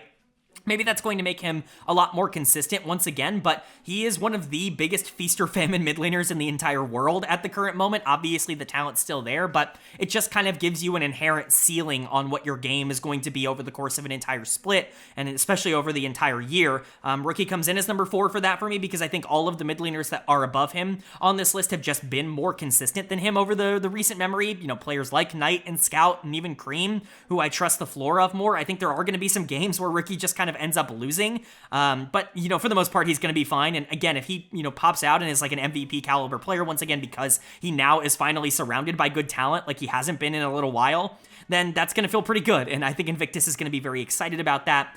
The Shy is really the one you got to talk about, though. He's coming in as my number 5 top laner, and I got to tell you, I don't like that. Like, that doesn't feel good for me to do, considering my thoughts, and feelings and opinions on the Shy. This is a guy who's just not going to try in the regular season. Maybe that changes again now that he's back on Invictus Gaming, but that was the case even before he left IG. He just was never somebody who cared at all when the games don't matter, even really in the playoffs domestically. As long as he got to the World Championships, he really was never giving it his all. There's a lot of, talk about whether or not he actually plays a lot of solo queue in his free time nowadays, and there are real concerns with the Shy in terms of buy-in and work ethic, very similar to what we talked about with someone like Ala in the past, except I think the Shy's floor is a lot lower. But man, when you get that good version of the Shy, we've seen what that looks like. He's going to be one of the best players in the world. We even saw that in 2023 at the World Championships when he, I don't want to say hard carried, but was probably the single best player on a Weibo team that ended up making World Finals. He was kind of the reason that team ended up going on that miracle run. And, he can still do that. We know it's still in him. I just don't think you're going to get that in the regular season. I certainly don't think you're going to get that throughout the entire year. And so for the most part, in the LPL, if this is a domestic ranking, he should probably be a lot lower than number 5 in terms of top lane, because you're just probably not going to get that out of him in games that he doesn't think matter. But for the the talent level, he's got to be at least in the top 5 because he is that good. And then there's Jeje. Kind of similar story right now to Wei, and I think that's why I'm at least a tiny bit encouraged by him potentially having a bounce back. Of course, a former world champion on Edward Gaming with Mako, but coming over here, certainly not after the best season of his entire career. EDG had so many issues last year, and obviously not all of them were him, but I will say, weirdly enough, he got injured midway through the year, had to be taken out. They ended up putting in a different jungler, and honestly, they got better once he was benched, and that is definitely not a very good sign, at least in my opinion, on the direction that Jeje is heading. I think it's very fair to say, well, he was just mentally checked out. He was not locked in on a team that was an absolute disaster and that wasn't going to win regardless of how well he played, and he just wasn't giving it his all. And now that he's on Invictus, he's going to be a lot more comfortable, and he's going to be able to play his game again, and he's going to become a top 3, top 4 jungler once again. I think that is something that you can feel pretty optimistic about, again, because that's basically what happened to Wei last year. Is he left RNG after not playing particularly well, got on a team that could play towards his skill set and allow him to be a lot more comfortable comfortable with Bilibili, and he was phenomenal for that team. I think if you're getting that version of Jeje back, this team is going to compete for top 2, top 3, even really top 1 if everything were to go right. But because I do think that there is an inherent like risk reward with the shy Jeje rookie as your top jungle mid, I just have a hard time putting them above teams like Top Esports and even really a team like JD Gaming that I think is a little bit more consistent across the board. But the upside of this team is obviously there. I love Gala Mako as a bot lane. I think it's very realistic to imagine that they could be like one of the best bot lanes in the world throughout basically all of this year, and they're the part of the team that I'm the most excited about. But if you're getting good performances out of Rookie and Jeje and the Shy, like this could be a world's winning team if everything were to go right. I'm just still a little bit hesitant on guaranteeing that that will happen. All right, but that is going to do it for my LPL primer video at the start of the winter split and at the start of 2025. It's been a long one. It's 2.5 hours or somewhere around there, somewhere in that vein. I really appreciate you guys sticking around here with me. I hope you guys enjoyed it. If you're just checking this video out in increments, in segments, obviously I hope you enjoyed your specific team, and obviously go check out the others when you are interested. But if you made it through the entire video, it really does mean a lot to me. It really, really is a big undertaking that we take at the beginning of every year, giving you in-depth analysis, not only on every team and their direction, but on every single player. We watched so many games to get to this point, and I really do appreciate all you guys' feedback, support, all of that stuff. If you really could, it really would mean a lot if you left a like button, especially if you made it this far into the video. Obviously, I don't think you would be watching a 2.5 hour long video if you didn't enjoy it in some way, and we put so much effort into making these, it really would mean a lot. But of course, up on the screen, my projected results here, we already kind of went through that, but if you just need a visualizer, of course, the format means that the top 2 for each end up advancing. It's single round robin, best of 5s, and so not really a lot of room for error, not really a lot of room for being bad on any given day, but as you can see, the groups are pretty well balanced. The only top 8 team that ends up not making it is Edward Gaming, or, either LNG or EDG, and, Ninjas and Pyjamas is kind of taking that spot, but I don't think that that's all that crazy. If you wanted an IP closer to number 7, I think that that's pretty fair. I think that's almost entirely acceptable. Again, I think top 6 is a really, really big kind of barrier. I think number 1 is clear to me in Bilibili, but 2 through 6, I think, are all really in any order. If you wanted AL closer to 2 or 3 because of their Demacia Cup win, that makes sense. If you think JD Gaming sucks and you want them closer to 6, that also makes sense to me as well. I think I could see a world in which that is a reality, but so many things up in the air. I'm really excited to hear you guys' thoughts and opinions, but with all that being said, I hope you all are having a great day. Hope you continue to have a great day, and I will see you all